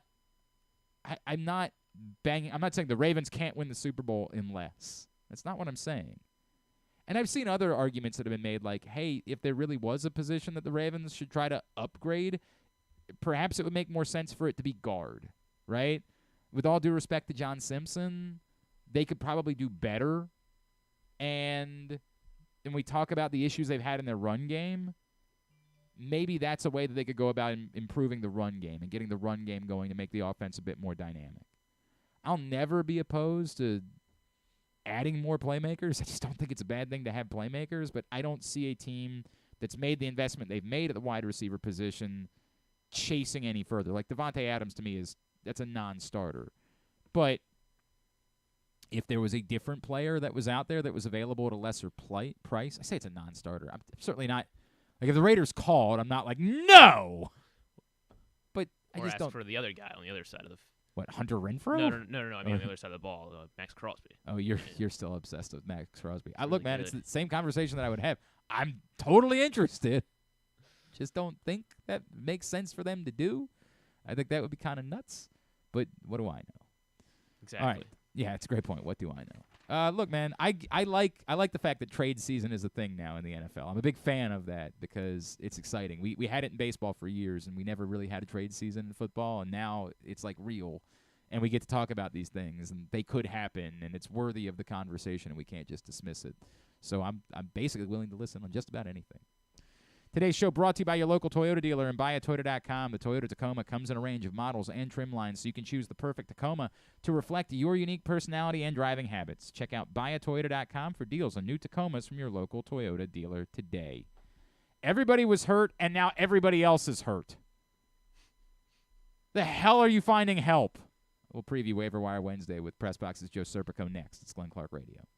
The latest edition of PressBox is available now. On the cover, Todd Karpovich profiles the Orioles' survivors, Anthony Santander, Austin Hayes, Cedric Mullins, and Ryan Mountcastle, who all came from the previous regime but stuck through tough times to be key pieces in guiding the franchise back to prominence. Also inside, we remember the iconic Brooks Robinson with tributes from Jim Henneman and myself, Stan the Fan Charles, and a trip down memory lane to remember the most significant moments of his career. Plus, we meet players from college basketball programs around the state. PressBox is available for free at over 500 area locations, including 60 Royal Farm stores, and you can always find the entire edition, as well as the best daily coverage of the Orioles, Ravens, and Terps at PressBoxOnline.com. The Baltimore County Police Department is now hiring with competitive salaries, including for experienced police officers, starting salaries between over $68,000 and over $82,000 based on your prior service time, accepting up to 7 years of service times with only 6 weeks in the academy, minimum of 2 years prior experience. And police cadet starting salaries at over $32,000 must be between the ages of 18 and 20, but you can apply starting at 17 and a half. Must have a high school diploma or GED equivalent at the time of the hire, owner, U.S. citizen at the time of the hire, and a valid driver's license. So if you have a passion for service and want a career for life, now is the time to join the Baltimore County Police Department. Call 410-887-5542 or visit joinbaltimorecountypd.com. Gambling can be a fun and entertaining experience, but there are risks involved. If you're planning on betting on the game at the casino or on your phone or computer, know your limit, stay within it. Set a budget and a time to stop. Remember, gambling isn't a financial solution, and it doesn't mix well with alcohol or drugs. Know the risks and have a plan before you begin gambling. For free and confidential services, call 1-800-GAMBLER 24/7 or go to helpmygamblingproblem.org.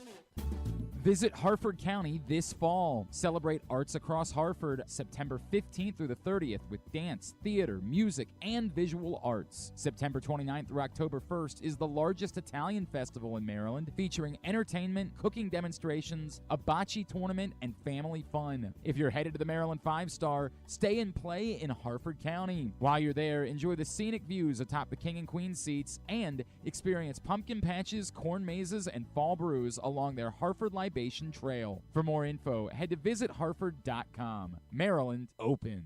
Picking a restaurant to try for the first time? Let's look at the Costas Inn. Here's a few checklist items. Quality of the food? Check. Quality of service? Check.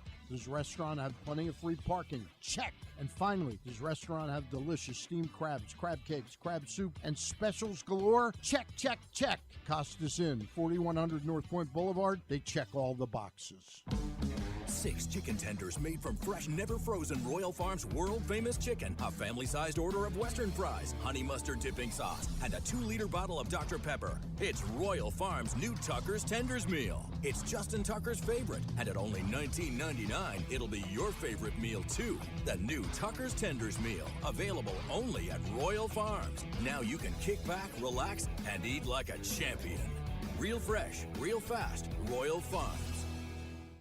Come for a game, stay for everything else. Book an unforgettable fall getaway in Charm City. Enjoy only in Baltimore festivals, mouthwatering eats, and endless entertainment. Treat yourself to a staycation in the heart of downtown, or try one of the city's many charming neighborhood hotels. And don't miss out on packages for free parking, breakfast, and more. Plan your stay at baltimore.org/hotels. Don't forget about Project Game Day after every Ravens game this season. It's kind of like this show, except Rita's also there, so I actually think it's pretty good. But hey, you're already here now, so why don't you go ahead and keep listening to GCR. If you missed it yesterday, Stan the Fan Charles, Ross Grimsley, Luke Jackson got together to put the finishing touches on the Orioles season, talk about the playoffs. You can find that right now, facebook.com/PressBox Sports. Click on the videos tab. Go to youtube.com/PressBoxOnline or PressBoxOnline.com/video. Stan, Ross, and Luke talking baseball yesterday. You can check that out. Again, facebook.com/PressBox Sports. Click on the videos tab or youtube.com/PressBoxOnline. All right, a couple things that we haven't gotten to yet today before Joe Serpico joins us to preview Waiver-Wire Wednesday. This was from Dan. Dan said, Glenn, is there any... I'm not really sure what you're asking here, Dan. I apologize. I should have read this through before I decided to go ahead and get to it. Dan says, Glenn, is there any chance that there's something bigger going on between the Ravens and Tyus Bowser? I always wonder about all these guys that have dealt with injuries and how it might relate to the training staff issues that they've dealt with in the past. I don't understand what you're saying. What do you mean, something bigger? Like, what would that be? Like he doesn't trust the organization, I guess? Or I mean, I don't know. Maybe? Look, we're going to ask tonight at the Tyus Bowser show, and he'll give whatever answer he gives. I don't think so. I don't know. I don't know how to even respond to that, Dan, if I'm being completely honest with you. I have no clue how to respond to that question. I have brought that up before, that like, hey, it's funny that we just kind of allowed that, what should have been a full-on scandal related to that report card for the Ravens training staff, and we just sort of made it go away because we were all distracted by the Lamar Jackson thing, and the Ravens kept everybody else that was involved except for Steve Saunders and just continued business as usual. And I just wonder if you get another report card with Ravens players, what they would say about the staff today, if anything's actually changed, or if only the messenger changed, not the message. That's always going to be in the back of my mind. 100%. That will be in the back of my mind for forever. But, I mean, you're just asking me to hypothesize or guess. I have no clue. None. I don't know. But, again, we're going to try to get at least some sort of answer about what John Harbaugh said yesterday when we talked to Tyus Bowser tonight. That's our goal. And he'll say whatever he wants to say. That's the way these things work. It'd be nice if we didn't have to deal with that. Gotta be nice. I wish that was the case. Such is life. Let's get ready for not Would You Rather Wednesday, Waiver-Wire Wednesday. That's the other Wednesday that we do around here. Joining us now, PressBox fantasy football analyst. He is brought to you by Live Casino and Hotel. He is our friend Joe Serpico, and he's back with us on GCR. Joe, it's Glenn. I hope that you can help me because everybody's hurt. Everybody's hurt, and then we got 6 teams on a bye this week. This should be a fun Week 7 trying to navigate lineup. God, no. First of all, congratulations, Joe, who I did the bit that I hate in fantasy football, where Joe on Thursday tried to concede defeat. Like, you got me. I'd start Russell Wilson. He stunk. You got me this week, you son of a bitch. You knew exactly what you were doing. You knew the entire time there was a chance. You knew damn well there was a possibility that because I had to start DeMercado, who, by the way, did we all miss on that guy? What a giant whiff that was, that I was going to end up losing this week. I tip my cap, but who's still in first place in the league, huh? Who's still at the top of the table when you look up right now? We're coming for you. Okay. Griffin included. All right. Man, I don't know about him. I'm not sure about him. No, I'm there. I'm starting Josh Dobbs this week, but I'm there. Sheesh. Everybody's hurt. Let's start with the what do you do if you're a McCaffrey owner? It doesn't look like it's long term, so you're not panicking. Are you putting in claims? Are you using fab money on a Mason, even if we don't know that it's definitely Mason primarily, and even if we don't think that McCaffrey's going to be out for a little bit of time? Yeah, that was the interesting thing that happened this weekend. Everybody would have widely assumed that Elijah Mitchell would have been the next in line to take over for the carries in San Francisco. That's pretty much been the case dating back to last year. But then somehow, some way, a little monkey wrench was thrown into this, and Jordan Mason was the one that was getting the looks on Sunday. So, yeah, looking into this week, if C-Mac is out, good thing is that it doesn't look like it's long-term. But if he's out this week, it makes it hard to decide who you're going to start this week. I would still be on that's going to be Elijah Mitchell, so that makes me a little hesitant to go a little crazy to get Mason on my team. Now, I just kind of talked about it. There's 6 teams on a bye this week, and some of the bigger names are gone too. We're talking Mixon, Pollard, Breece Hall, Derrick Henry. They're all out this week in addition to all the injuries we're going to talk about. So if you have Mitchell and C-Mac is out, I think you got to start. And Mason, I hate to say wait and see because it might be just a 1-week thing, but that's the one of these situations that I'm that the 49ers running backs are going to produce, but we don't know which one it's going to be.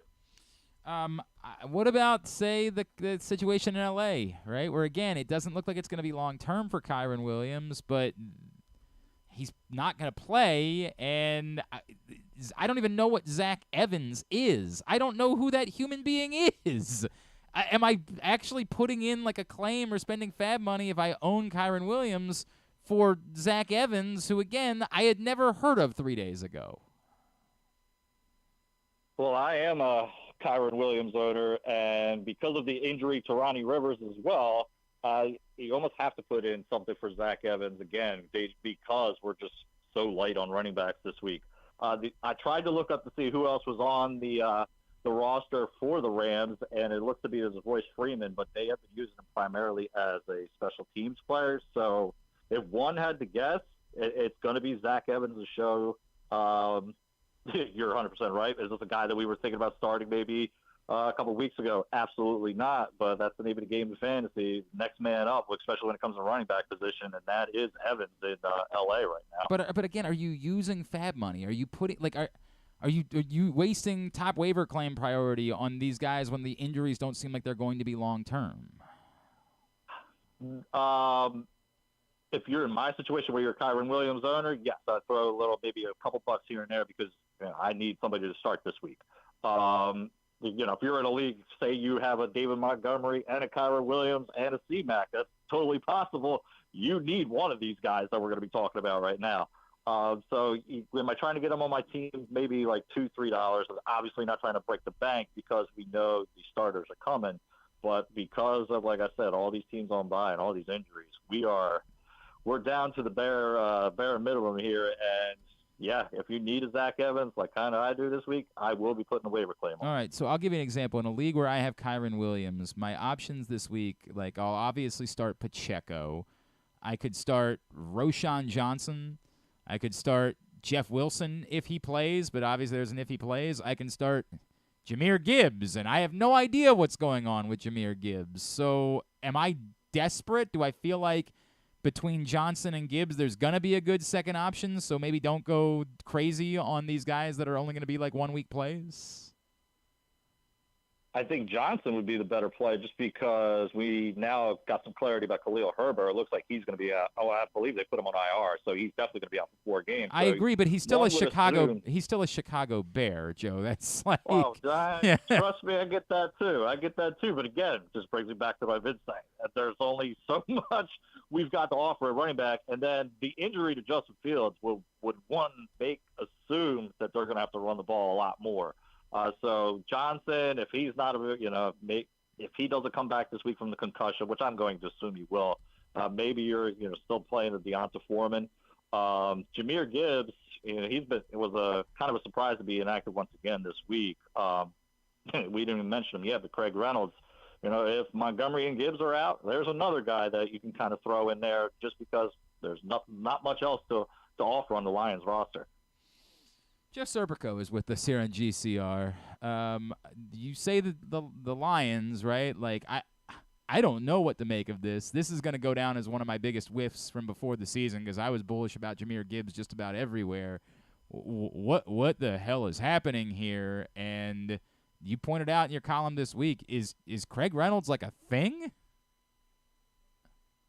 I wouldn't say he's a thing. He's obviously third in line. David Montgomery, I think, we've kind of seen it. I think everybody wanted to see a split between the two, but it looks like this is Montgomery's job, and then you're going to see spurts of Gibbs here and there once he's back healthy. But, yeah, for the time being, again, kind of like I was just saying, if you need a running back, Craig Reynolds is the guy. I know it's not fantasy related, but I don't know if you saw that block he threw this week. Yeah, I did. Spring. I did. On St. Brown on that was awesome. You don't see a whole lot of those in the NFL anymore.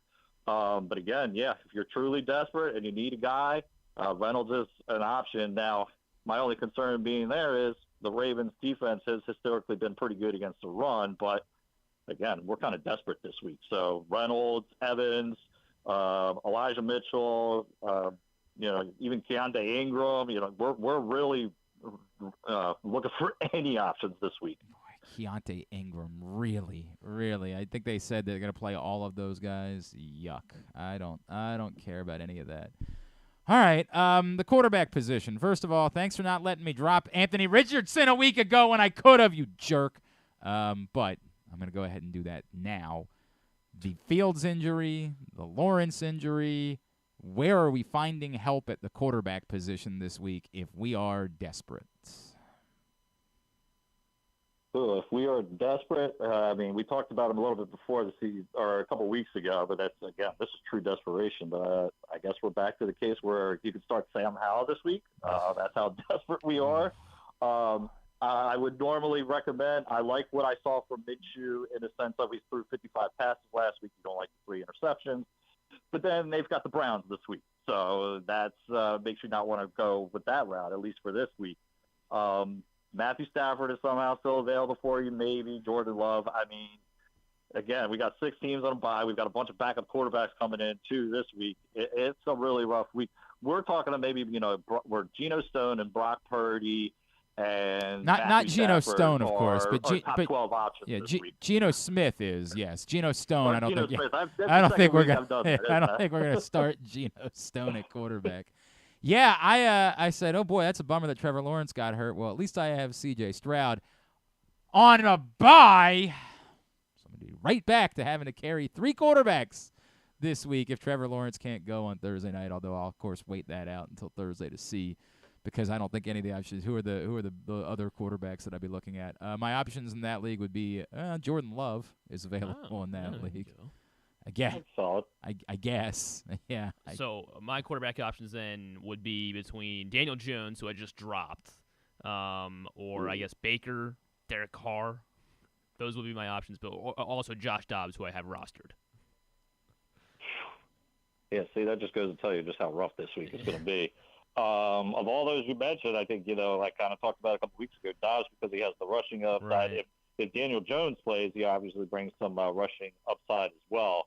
And I kind of like their matchup against the Commanders this week. But, yeah, it's tough sledding out there for quarterbacks, running backs this week, even tight ends. I honestly was kind of making an argument a couple of days ago. I don't understand why we have 6 teams on a bye this week and 0 next week. It literally blows my mind. And two last week. We're talking about all these injuries, too. Fun times. Yeah, and then 2 last week. Fun times in Cleveland. I feel like Bernie Sanders now, but I'm once again asking about Taysom Hill at the tight end position. Michael Mayer, I guess, as well, had a big week with Vegas. Who should we be looking at there? I mean, if I got to pick between the two, it's Taysom Hill. Okay. Mayer really? we're really, again, shooting at the bottom of the barrel here. He saw more targets this week than he saw all season. Maybe they start to make him more of a factor, but I do think it was a little bit interesting to see Taysom Hill had 7 targets, I believe, in the first quarter or first 2 quarters, something like that, which was absurd.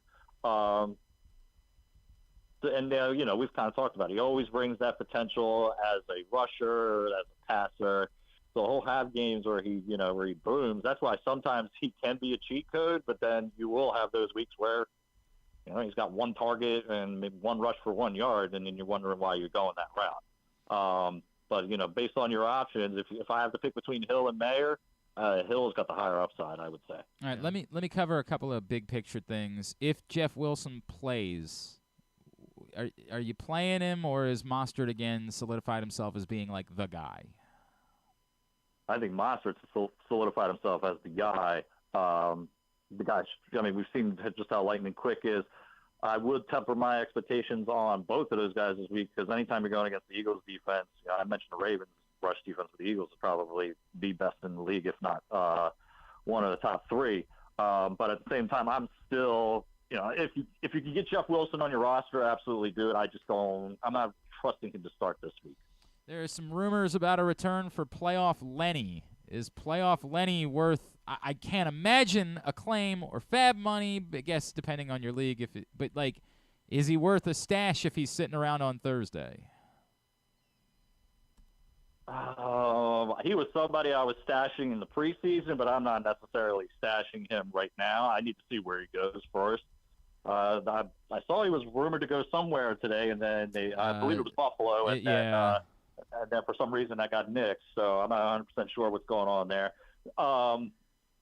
At this stage of the season, you would think, even with all these injuries we were just talking about, he's still out there. So there's got to be a reason for that. These teams must see something that we obviously don't see. I mean, we've seen the past couple of years he's kind of slowing down, to be brutally honest. So I'm not really wasting even a roster spot on him right now until he signs somewhere.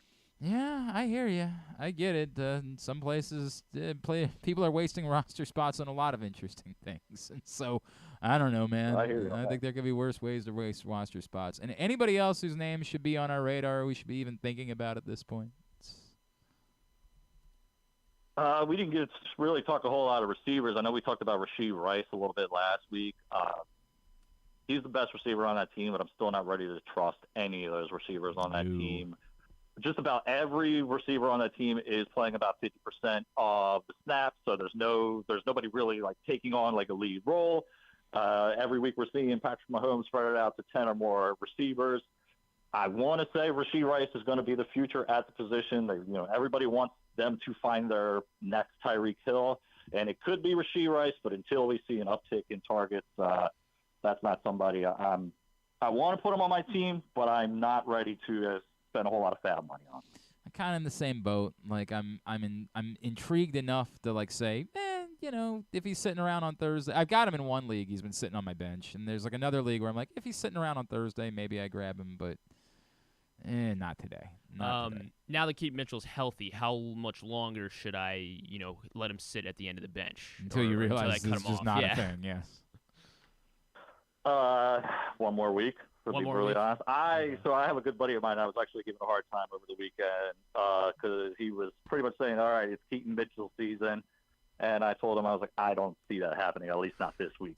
If you don't start to see an uptick, he played mostly special teams this past week. I don't think he got any carries, if not as a. I don't think he got any snaps, offensive snaps. Yeah.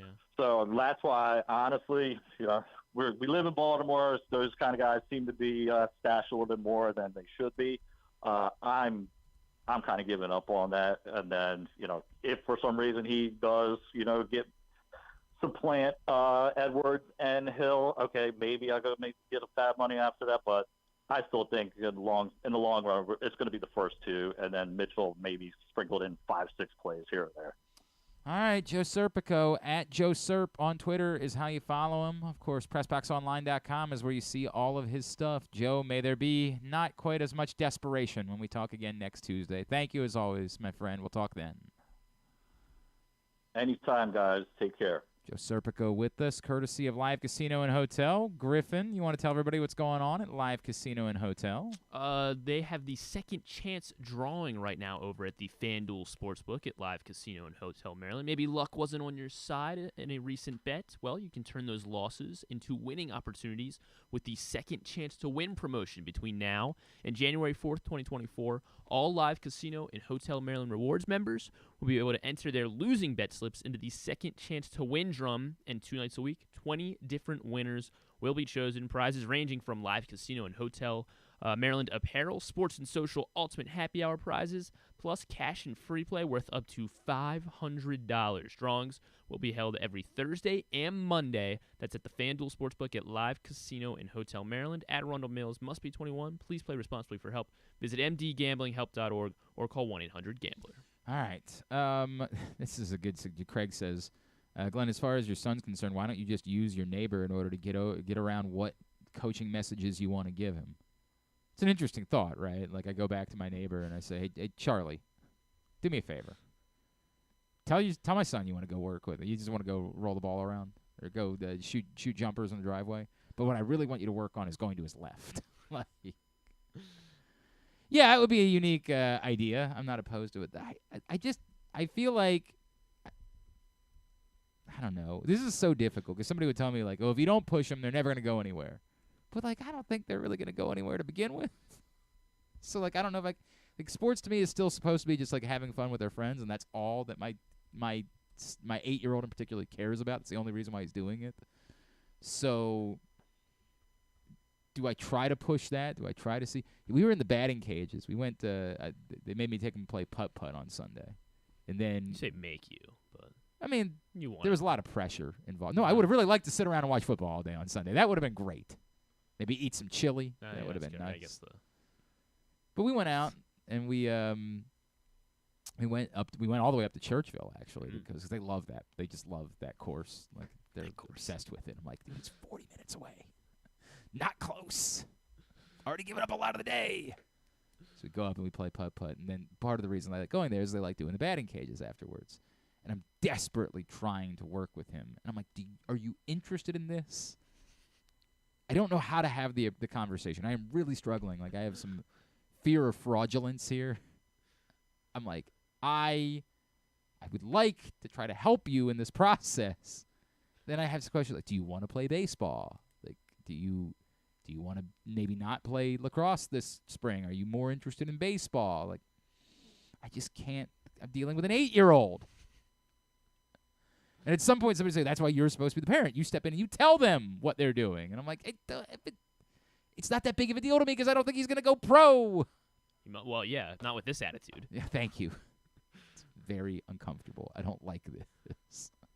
Like, I just want them to have fun and try to get better and try to learn some skills that can help whatever they end up doing in their life, because I'm going to guess they're probably not going to be successful athletes. And then that's exactly what somebody says back. Well, they can't be unless you commit to it now. What am I?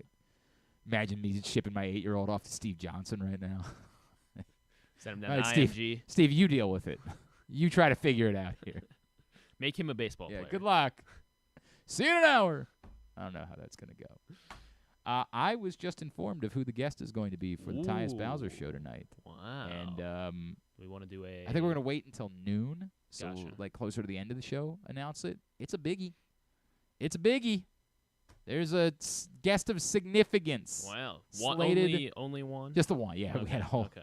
I mean, that I know of. Oh, okay. Right. Significant guests scheduled to join Tyus Bowser tonight for the Tyus Bowser show at Mother's North Grill.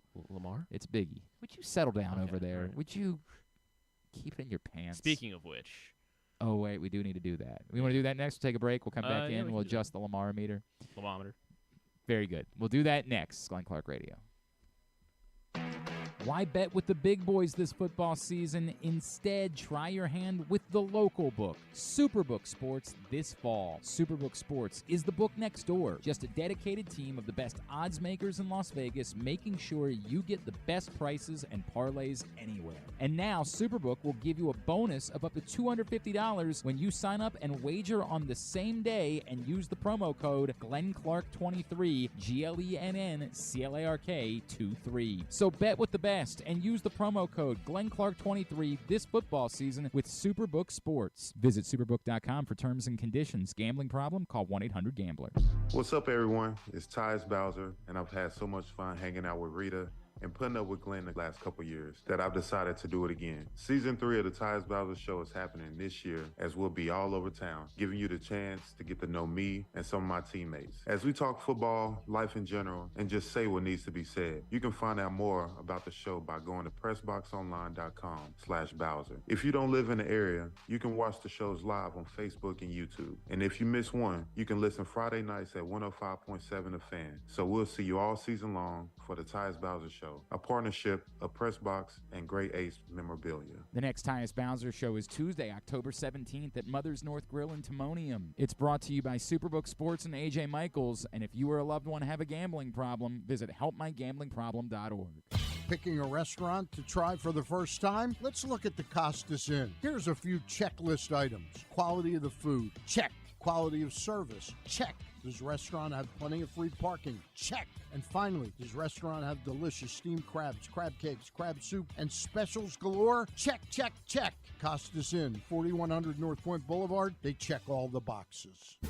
Visit Harford County this fall. Celebrate Arts Across Harford September 15th through the 30th with dance, theater, music, and visual arts. September 29th through October 1st is the largest Italian festival in Maryland, featuring entertainment, cooking demonstrations, a bocce tournament, and family fun. If you're headed to the Maryland 5-Star, stay and play in Harford County. While you're there, enjoy the scenic views atop the King and Queen seats and experience pumpkin patches, corn mazes, and fall brews along their Harford Libation Trail. For more info, head to visitharford.com. Maryland open. What company has the expertise to make your home healthier by purifying your air and killing all viruses, allergens, and bacteria? A.J. Michaels, Heating and Air Conditioning in Baltimore and Annapolis, ajmichaels.com.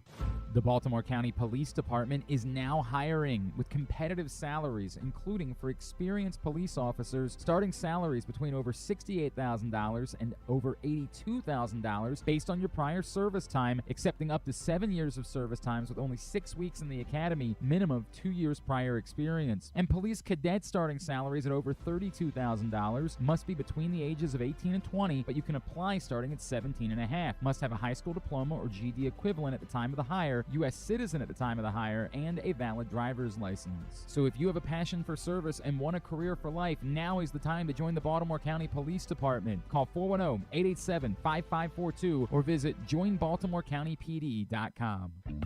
Whether your focus is luxury and comfort, convenience and technologically advanced connectivity, or sporty performance and aggressive styling, we've got the perfect Highlander for you. Check out buyatoyota.com for deals on new Highlanders from your local Toyota dealer today. Sure, Glenn may be in his 40s now, but he looks just as good as he ever has, and he's still as sharp as he ever was. And I say both those things without even a shred of irony. Find out for yourself right now by watching the show at facebook.com/PressBoxSports or youtube.com/PressBoxOnline. Project Game Day returns this Sunday following Ravens-Lions. Myself, Rita, Femi Ion Bedejo, and a cast of characters. Never know who's going to be popping up during Project Game Day. You want to come hang out with us this Sunday following the game, then you need to wander to PressBoxOnline.com/GameDay, YouTube.com/PressBoxOnline, Facebook.com/PressBoxSports. It's all brought to you by Superbook, AJ Michaels, and HelpMyGamblingProblem.org. We'll see you for Project Game Day this Sunday. All right, so I don't know how this thing keeps moving. Well, it's because he keeps winning. What the hell is going on around here? What the hell is happening? Is there somebody else? Is it the Saturday guys? Do they come in here and mess? But sometimes it happens between Tuesday and Wednesday. Like Justin on Tuesday, I'll walk in here. I'll be Stan's coming in. Stan was here. He dropped these off. I he didn't did. keep my eye on him the He whole wanted a time. number much higher. Yeah. He wanted up at like 65%. Nuts. So I don't know how that changes during the course of the week. But as of last week, the Lamar meter, Griffin was at 21%. Correct. So where does it go today? The Ravens did win, of course, in Tennessee, and Lamar played well. He played, it's funny. I would argue he actually played better the previous Sunday against Pittsburgh, right? His portion of it. He was great. This week he was good, but I don't know that he was even quite as good as he was the week before. But he played really well. And he brought back some of those Houdini looks that we had seen from Lamar Jackson before, insane runs. I don't know what the hip, hip, hooray thing is that the Ravens are doing after games. Did you see the video post-game? They go in and, like, John Harbaugh just lists all of the players that did something during the game, and they all yell back, hip, hip, hooray. I don't know where it came from. I don't know what that's all about. He lists all the players that did something good. Is that what? Yeah, he's like, and Geno Stone with the interception, and then everybody yells back, hip, hip, hooray. They don't say Ronnie Stanley with that one block. It's very weird. They go watch the video from the locker room on Sunday. It's just a bunch of hip, hip, hoorays. I would like to know the story of where it came from. The guys appear to be into it. It's very weird. They gave their game balls on Sunday to Eric DeCosta and Justin Tucker. Okay. Sure. All right, 21% last week. I will indeed bump up. Do one of these. It's like a big jump. 24%. Wow. 24% is where the Lamar meter goes. And one of the reasons why I'm bumping it up slightly is something we've talked about before. What we also saw the rest of the league this week is, as imperfect as the Ravens are, so is everyone else. Everyone is imperfect. Everyone is flawed. Power rankings are up at PressBoxOnline.com if you want to check it out there. And honest to God, I don't even know that there should be a consensus about who should be number one in power rankings. So they're apparently not up just yet. Well, they will be. To my understanding, they will be up. And if you told me that you still think the 49ers are the best team in football because, they're the team that when they get McCaffrey and Samuel back, they still have the best, I'll listen to you. If you told me that you think the Dolphins have been the most impressive team, I'll listen to that too. I'll tell you that neither one of those teams is number one on my list. I'll go ahead and I'll give you the number one for me this week. I default back to where we began. As everyone is proven flawed, I default back to one of these teams has Patrick Mahomes. So to me, they default back to being the team to beat. They default back to being the best team in football when we're reminded of everyone's warts. should we be more worried about Jalen Hurts' interceptions this season? Like, is that a bigger story than it's being made out to be everywhere but Philadelphia? In Philadelphia, it's a big story. Everywhere else in the country, it's not really being discussed all that much. I don't know. I'm not sure. Is it possible that if the Lions come into Baltimore and beat the Ravens on Sunday, then all of a sudden we say the Lions are the best team in football? Everyone is flawed. And so I'm leaving a little room for error in there when I bump it up 24%. Again, the question that we're answering is the percentage chance that Lamar Jackson wins a Super Bowl during the length of the 5-year length of the contract that he signed with the Baltimore Ravens. And I think the reminder this week is that there's power in just being good. There's power in just being one of the teams that has a chance. There's a lot of mid. At some point during power rankings, you'll realize like how disgusted I am by having to like continue to pretend like there's some sort of difference between the group of teams that we all know are mid AF. And it's a lot.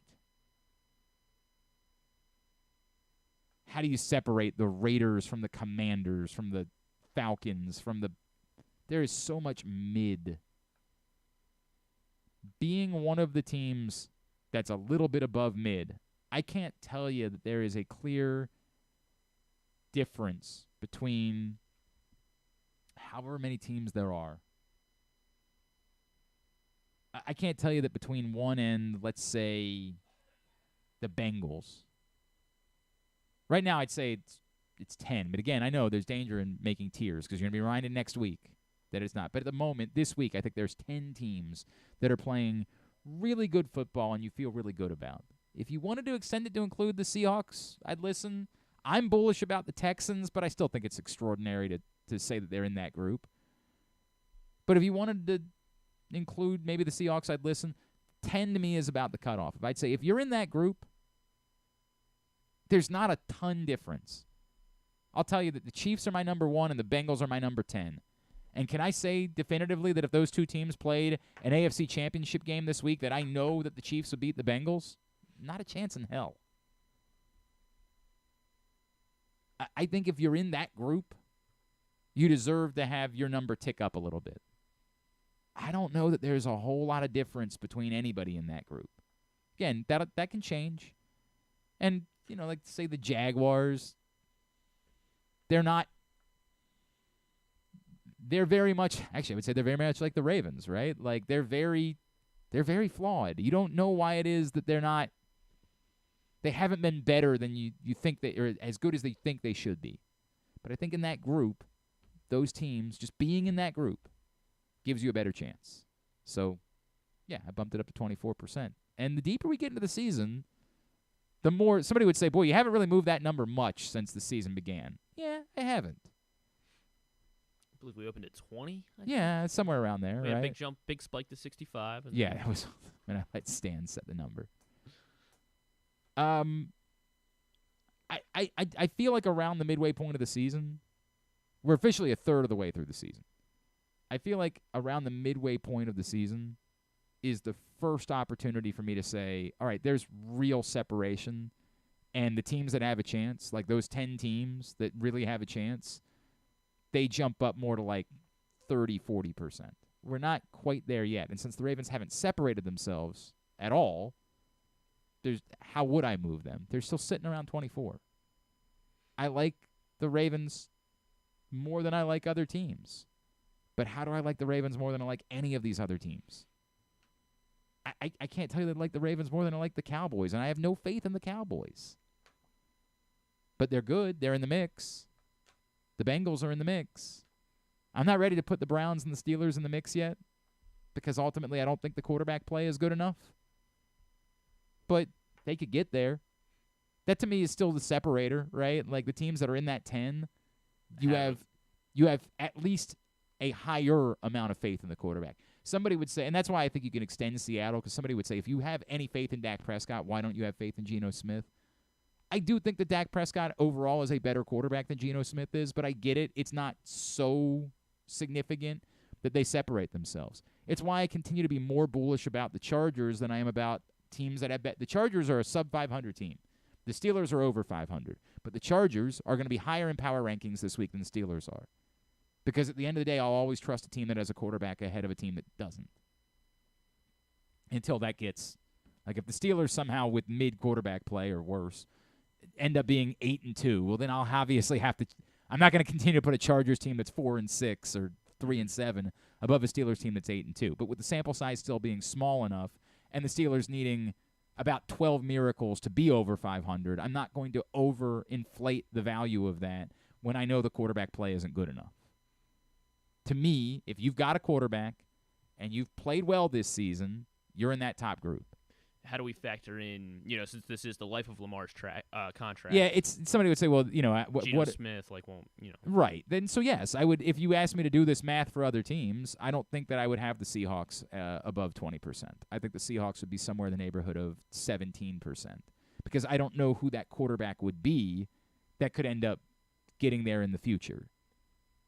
If I looked over 5 years, who's the quarterback of the Seahawks going to be 4 years from now? Because you love a lot of their young talent, right? The secondary, shoo, it's a hell of a secondary to be riding with for a few years to come. But who's going to be throwing the ball in 4 years? Don't know. So they would not be as high as the Ravens are. They would still be in the conversation. Like, you still have to acknowledge what's going on. And you can't pretend like Geno Smith hasn't played well. Like, that's part of the... Like, I don't have faith in Geno Smith, but I have to acknowledge it. Look, I still don't have a lot of faith in Jared Goff. Right. But, my God, he's played well. You can't pretend like that's not the case. So fine. Like, the Seahawks are kind of like, at the moment, the line of demarcation. Like, anything, I can listen on the Seahawks. Below that, I can't really listen on anybody until I see something different. I want to say I can listen on the Chargers, but... Come on, man. How long are we going to keep doing this? That's where we are. Well, it's tough. All their games are road games, so it's... It is part of the story, man. Like, we can't lie about that. Like, it can't be easy every time you play knowing that at best you might have 50% of the crowd that is supporting you. Like, that can't be pleasant. And I don't think it's really different. I know the Rams during the playoff run a couple years ago ended up having a couple of, better crowds. But even, when I say better, I think the 49ers still had a ton of fans there in the playoffs.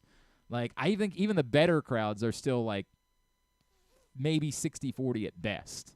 It can't be easy, man. It's a tough scene. Do you want the hip hip hooray video? Or? I mean, you can share it if you want, just so people can see it. Okay. Well, no. You want to pull it up? Yeah, I had it. Yeah, you can. This is what it looked like. This is from the Ravens. Again, we can't use the whole thing, and I think that there might be I don't know how long it took for him to get to the part where he said hip hip hooray. But go. You can go ahead. This is from the Baltimore Ravens. They shared this out on social. How about Zay Flowers for his first ever touchdown? Zay Flowers! How about Lamar Jackson for he goes on making about Lamar plays, for a little flying while. around? Where you at, Lamar? How about Lamar Jackson? Lamar Jackson! They just keep doing it. How about Jadeveon? We can't watch the whole Clowney? thing. It's got it written down. Exactly. We can't. We have I think it's 30 seconds of video that we're allowed to share on here, so I always got to be careful. How about Justin Madubuike? But yeah, At least there's more of that. Justin Madubuike! That's good. They just keep doing it. Justin Madubuike was low on the list. We're going to ask about it tonight. We're going to ask Tyus and his special guest, who you're about to learn about. He's going to have to go through all 53 guys, right? They went through a lot of guys this week, because then he's like, Adolfo, we know you were inactive, but you practiced well. Hip, hip. Then it's awkward for the guys that get left off. Like, oh? Was I not worthy of a hip, hip hooray? I thought I was kind of helpful here today. What's going on there? Is it an English thing? Hip hip hooray is not an English thing. I don't think it's a British thing in any way. I don't know. And maybe they've been doing it all season, and I just hadn't watched any of these videos before. It was just, I don't know where it came from, and I'd like to know where it came from. Like, hip hip hooray is such an old man thing. Like, I think it's still playing in the background. We got to get rid of that. It's such an old man thing that I'd like to know if there's a story of where it came from and why guys are on board with it. Like, it's just such a weird. What is that? Hip hip hooray. Don't look up the origin of hip hip hooray. Why? Is it related to war? Or? Yeah. Oh, that's sad. Yeah. That's sad. World War II and don't want that at all. I don't want that. That's no good. They said. So. I got one more, because I'm about to tell you who Tyus' guest is for tonight. I got another one from Andrew. Andrew said, Glenn, I just read Bo's story about Tyus Bowser. Do you feel like if he doesn't play this season, then he's going to be gone? I would say that, and it's one thing that I would say that I'm surprised that Bo didn't reference because I did read it this morning. I thought Bo was fair. A lot of times when guys go through this and they've been good hands, teams will attempt to work out a new deal before they just release someone. Like when we just assume cap casualty, I mean, if you know somebody can't play any longer, like, that's a different conversation. First of all, we don't know anything yet with Tyus. It's still wildly speculative. But let's just say that what John Harbaugh was trying to say yesterday is that Tyus isn't going to play this season. Then Bo's point in his column, and, point taken, Bo's point is, given where his contract sits, there's a likelihood of him being a cap casualty next year.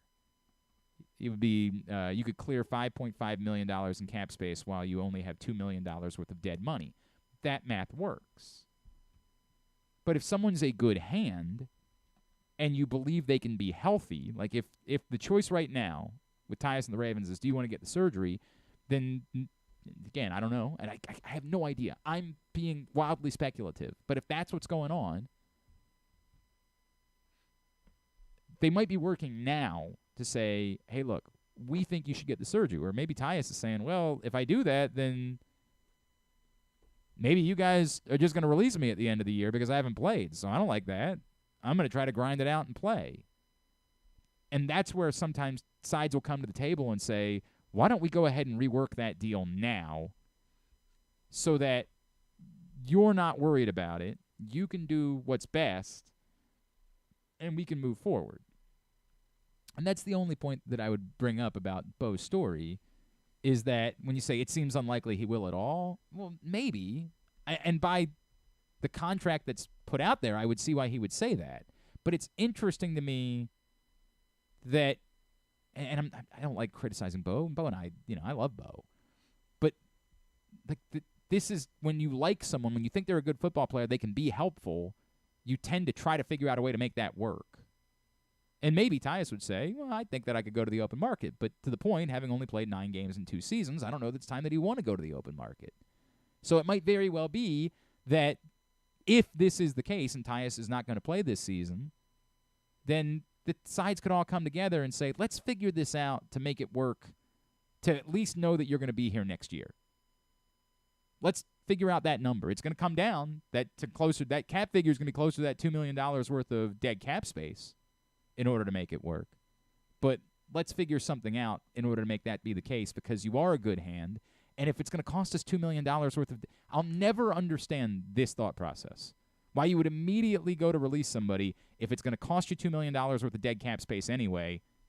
Why wouldn't you try to make the number work, to have the cap figure be the same as the dead cap space and have that player be on your team and helping you instead of not being? So that would be the only thing that I would point out about Bo's story. His points are all correct. Like the math is understandable, but the assumption that means that someone's gone, well, there's still something in between those two things. There's still, like, playing at the number or not being on the team at all aren't the only two options. There is a third option in there somewhere. But, again, speculative. All right. I told you I was going to tell you who the guest is tonight. Ooh, yeah, that's right. Tyus Bowser Show. Mother's North Grill in Timonium.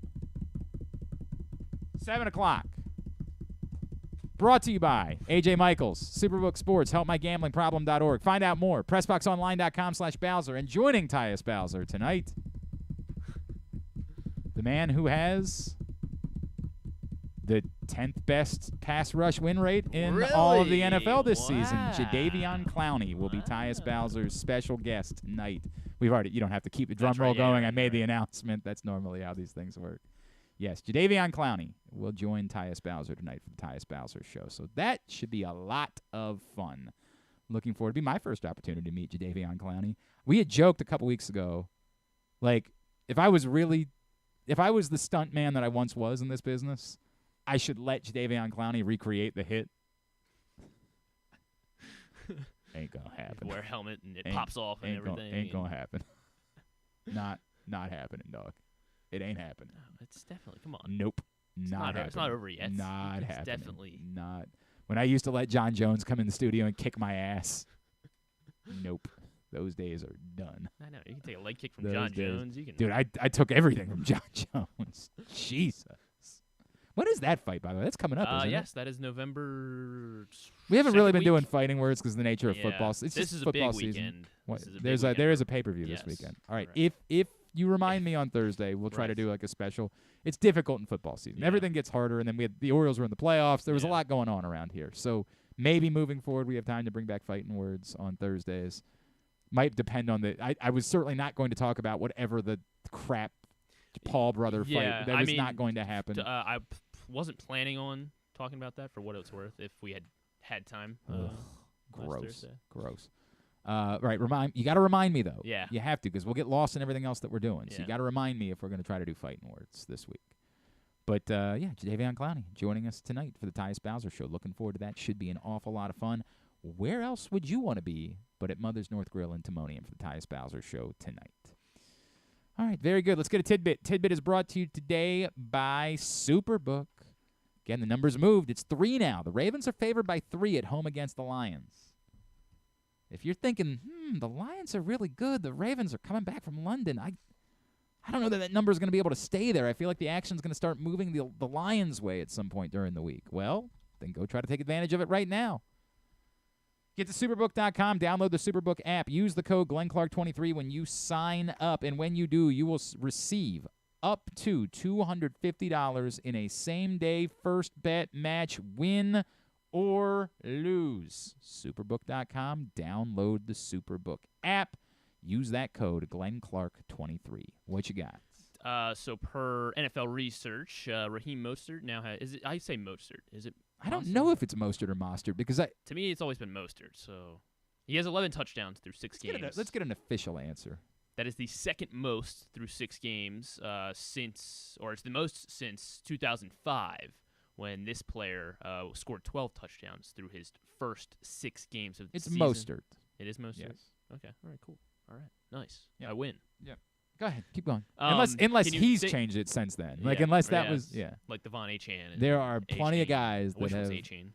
Who was it that we talked to before? It was nobody's called Deontay Banks Tay Banks. Deontay Banks came on with us before the season and said, it's just Tay Banks And now. Al Michaels was throwing out Deontay Banks, or not Al Michaels, but Tarico. Yeah, no one has continued to call him Tay Banks. Everybody's continued to go with Deontay. So I had the same situation with Yannick Ngakoue, right? Who it was Yannick Ngakoue in college. He was on with us. He was like, no, it's actually Yannick. I'm like, oh, how about that? No, he told nobody else, apparently, because everyone else continued to call him Yannick Ngakoue. Patrick McCary is another one. Like, everybody always said Macari. Yeah. And I was talking to him one day. He's like, it's actually McCary.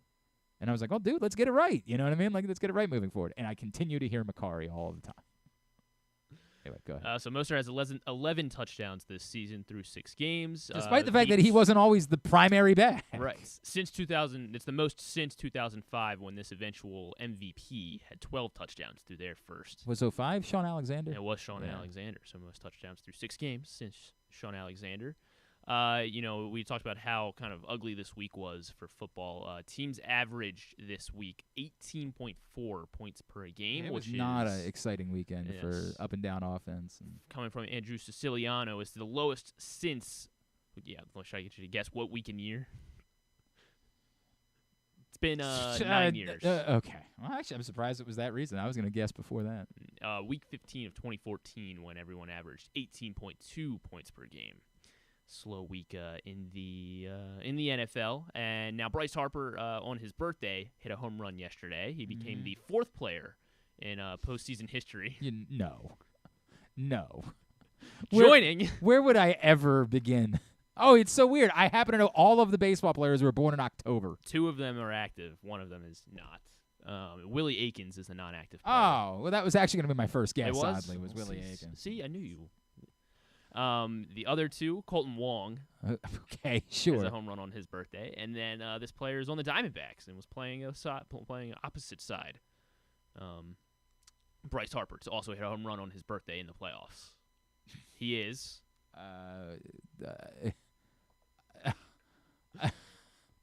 Evan Longoria. Evan Longoria, All right. correct. How about correct. Yes, Evan Longoria. And then finally, Kyle Schwarber hit his 4th leadoff home run in his postseason career, which now catapults him into 1st most in MLB history in terms of leadoff home runs in the postseason with 4. Can you name everyone with multiple leadoff home runs? It would be another 6 guys that have had multiple in the postseason leadoff home runs in the postseason. In a game? Like, I mean, to lead off the game or to lead off the inning? To lead off the game. Mm-hmm. So these are leadoff hitters. Right. So I don't think so, but I'll say Brady Anderson. Brady Anderson, he has 2. I mean, it only takes 2. Yeah. He didn't have a lot of opportunity. They only played in the playoffs a couple years. Ricky Henderson? Not Ricky Henderson. How many did you say there were?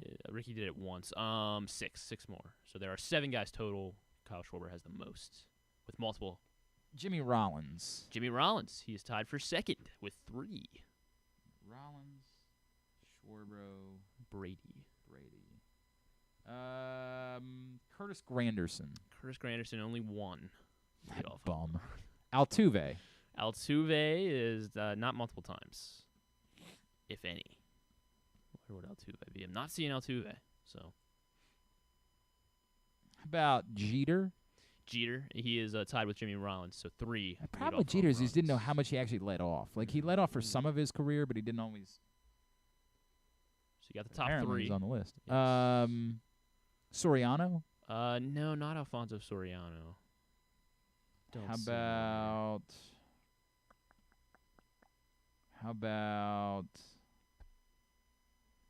Man, the next 3 are tough. a little.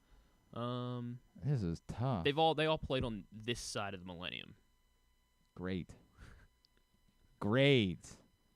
Oh, well, now it's obvious. Jacoby Ellsbury. Not Jacoby Ellsbury. Brett Gardner. Not Brett Gardner. Hey. There is a Red Sox Yankee on there. I'm not sure if he hit these with the Red Sox and Yankees, but there's a Red Sox Yankee, but Johnny Damon? Johnny Damon, yes. Yeah. Johnny Damon has led off with home runs twice. And then think of what 2 teams made great runs in 2010 and 2011 to eventually win. Think about what teams made the runs in 2010 and 2011. 2010. Jesus Christ. Now for some reason those years are specifically running together. Would that be? Oh, sorry, he wasn't on the team in 2010. All right, I guess so. Okay. He was on the other. He was part of the other teams that won. Well, I was the going to say 2010 team with the 21 team. Am I thinking of the Giants? Yes. Who was the leadoff hitter for the Giants? God, why am I blanking on who was leading off for the Giants? It is pretty random. I didn't. Why am I blanking on who led off for the Giants? I really don't have any other hints I can give about him. He came up with the Cubs and then went to the Mets, and then he won 2 World Series with the Giants. Came up with the Cubs, went to the Mets, won 2 World Series with the Giants. It was... And he wasn't on the 2010 team. He wasn't on the 2010 team. When was it the Giants then? 12 and 14. 12 through 14, or 12 through 16. But hey. Came up with the Cubs, went to the Mets, went to the 2012 Giants. And I'm assuming was an outfielder? He was an outfielder. Would that have been... I know I'm going to feel stupid. You might not. It's a Pagan? Yes, Angel okay. Pagan. Angel I was Pagan. between Pagan and Cabrera, and I couldn't remember where Cabrera... Because Cabrera played for everybody. Yeah. All right. 2 leadoff home runs for Angel Pagan, and then 1 more, the 2011... Rangers? No, or the Cardinals? The Cardinals, yes. So who would have led off for them? That would have been Renteria? No, not Renteria. That would have been... Who led off for the 2011 Cardinals? That would have been... Just actually think of big moments for the 2011 Cardinals. I mean, I don't think it was Yachty. I don't think it was Pujols. I don't think it was... Was Holiday still on that team? Who else was on that team? Yeah, not Holiday. Who else was on that team? Berkman, I think. No, but I know he didn't lead off. Who else was on that team? Think of the highlight from the 2011 World What the Series. hell are you? Colby Rasmus? No. I don't remember what the highlight was. It was like Game 6, and he hits a home run and then a triple, or he hits a triple, then walks it off. David Freese. David Freese led off? Apparently. Twice. Okay, now that's at more. least twice that he hit I, of course, remember David run. Freese having some playoff, but the idea that he led off is the crazy part to me. Let's see some lineups. That is weird, man. That is some weird stuff. All right. We could have been here all day without me thinking that David Freese was the leadoff hitter for the Cardinals. That is bizarre, dude. All right. Whatever. That happened. Very good. Tidbit was also brought to you by your local Toyota dealer and buyatoyota.com. The Toyota Tacoma comes in a range of models and trim lines, so you can choose the perfect Tacoma to reflect your unique personality and driving habits. Check out buyatoyota.com for deals on new Tacomas from your local Toyota dealer today. All right, here's what's coming up tonight, totally tubular-wise. Tubular is brought to you by the Baltimore County Police Department. They have a hiring event coming up Saturday, October 28th at the Public Safety Building, 700 East Joppa Road in Towson. Opportunity for you to find out more about some opportunities that could exist, careers in the Baltimore County Police Department. Also, while you're there, you could go through the process. Written test, agility test. Maybe just learn more from the members of the specialized units that will be in attendance. That's what you can do on Saturday, October 28th. But if you're not thinking about a career in the Baltimore County Police Department, it's still an event for you because it's also a community event and a chance for you to get your kids, get them in their costumes, come out in a very safe environment for a trunk-or-treat event. So that's all coming up October 28th, 700 East Joppa Road in Towson. Find out more. Join BaltimoreCountyPD.com or give them a call, 410-887-5542. Game 2 of the NLCS tonight at 8 on TBS. Merrill Kelly goes to the Diamondbacks against Aaron Nola and the Phillies. Loyola Soccer is at St. Loyola Soccer, by the way, unbeaten in 11 games. Wow. Unfortunately, they've only won 4 of them. So 4-0-7. Yes, in their last 11 games. But unbeaten in that stretch, which is very good. Top of the Patriot League. Would like for more of them to be wins. They just don't lose. They don't lose. They do not lose, but they love to draw. They're like my 6-year-old. They love to draw. It's 6 o'clock tonight on ESPN+. Some college football tonight. In fact, a lot of college football tonight. CBS Sports Network, Middle Tennessee and Liberty at 7. Western Kentucky, Jacksonville State at 7:30. ESPN 2, Southern Miss and South Alabama at 7:30. U.S. men's national team plays a friendly tonight, 8:30 against Ghana on TNT. So we're calling it Weekday Conference USA? That's the Fun Belt. That's the MACtion. Yeah. Weekday CUSA. It doesn't have the same feel to it, but we can go with it. Of course, the USA Network for WWE NXT. The hockey tonight, ESPN's got Lightning Sabres at 7:30, Avalanche Kraken at 10. There's some preseason hoops. Find the rest of it at GlennClarkRadio.com. But none of it matters because you're going to be at Mother's North Grill in Timonium for the Tyus Bowser Show with special guest Jadeveon Clowney starting at 7 o'clock. So that's who cares about all these other things. But maybe for later. What else is happening tonight, non-sports? Not a whole lot. I'm trying to find out what – because Rafael Furcal was leading off most of the 2011 playoff run, but that's like the 1 year. I don't know when Freeze was leading off. Welcome to Wrexham, new episode. Yeah, Furcal makes way more sense. Yeah. way more. Welcome to Wrexham, and I mean that's really it. There's a documentary on Paramount Plus called Crush, where there was a. Is it about orange crushes? Because I might be willing to. It's about there was like a crowd event. There was a crowd crush in South Korea last Halloween, apparently. Yeah, and it actually looked really scared. Like not, but it looks very terrifying talking to the people because apparently 150 people died in this thing. So it's on Paramount Plus. That's the only other highlight. Okay. Yeah. Okay. Probably watch Welcome to Wrexham instead. Yeah, I would choose to. Well, I would be at the Tyus Bowser Show is what I would. Well, Welcome to Wrexham comes on at 10, so. Yeah, you can get home in time to watch Welcome to Wrexham. Look at how that works out. Very good. All right, thanks today to Qadry Ismail. Thanks to Qadry trying to get after Tyus Bowser. God. Thanks to Luke Pirris from Navy. Shut up. Thanks to Joe Serpico. We'll get all that up in the greatest hits section of the. Oh my God, it's so good. Tab at GlennClarkRadio.com. Stuff and things. It's not great. No. Not great. Okay. Thanks, everybody at PressBox, all of our great sponsors and partners, including Live Casino and Hotel, the Maryland 5-Star, A.J. Michaels, Guilford Hall Brewery, the Baltimore County Police Department, Royal Farms, Costa Sin, Superbook Sports, Harford County, your local Toyota dealer, buyatoyota.com. Thanks to Griffin at Griffin_Bass. Follow us, Twitter, Instagram, and TikTok at Glenn Clark Radio. Have a great Tuesday evening. Go Loyola Soccer Duke sucks.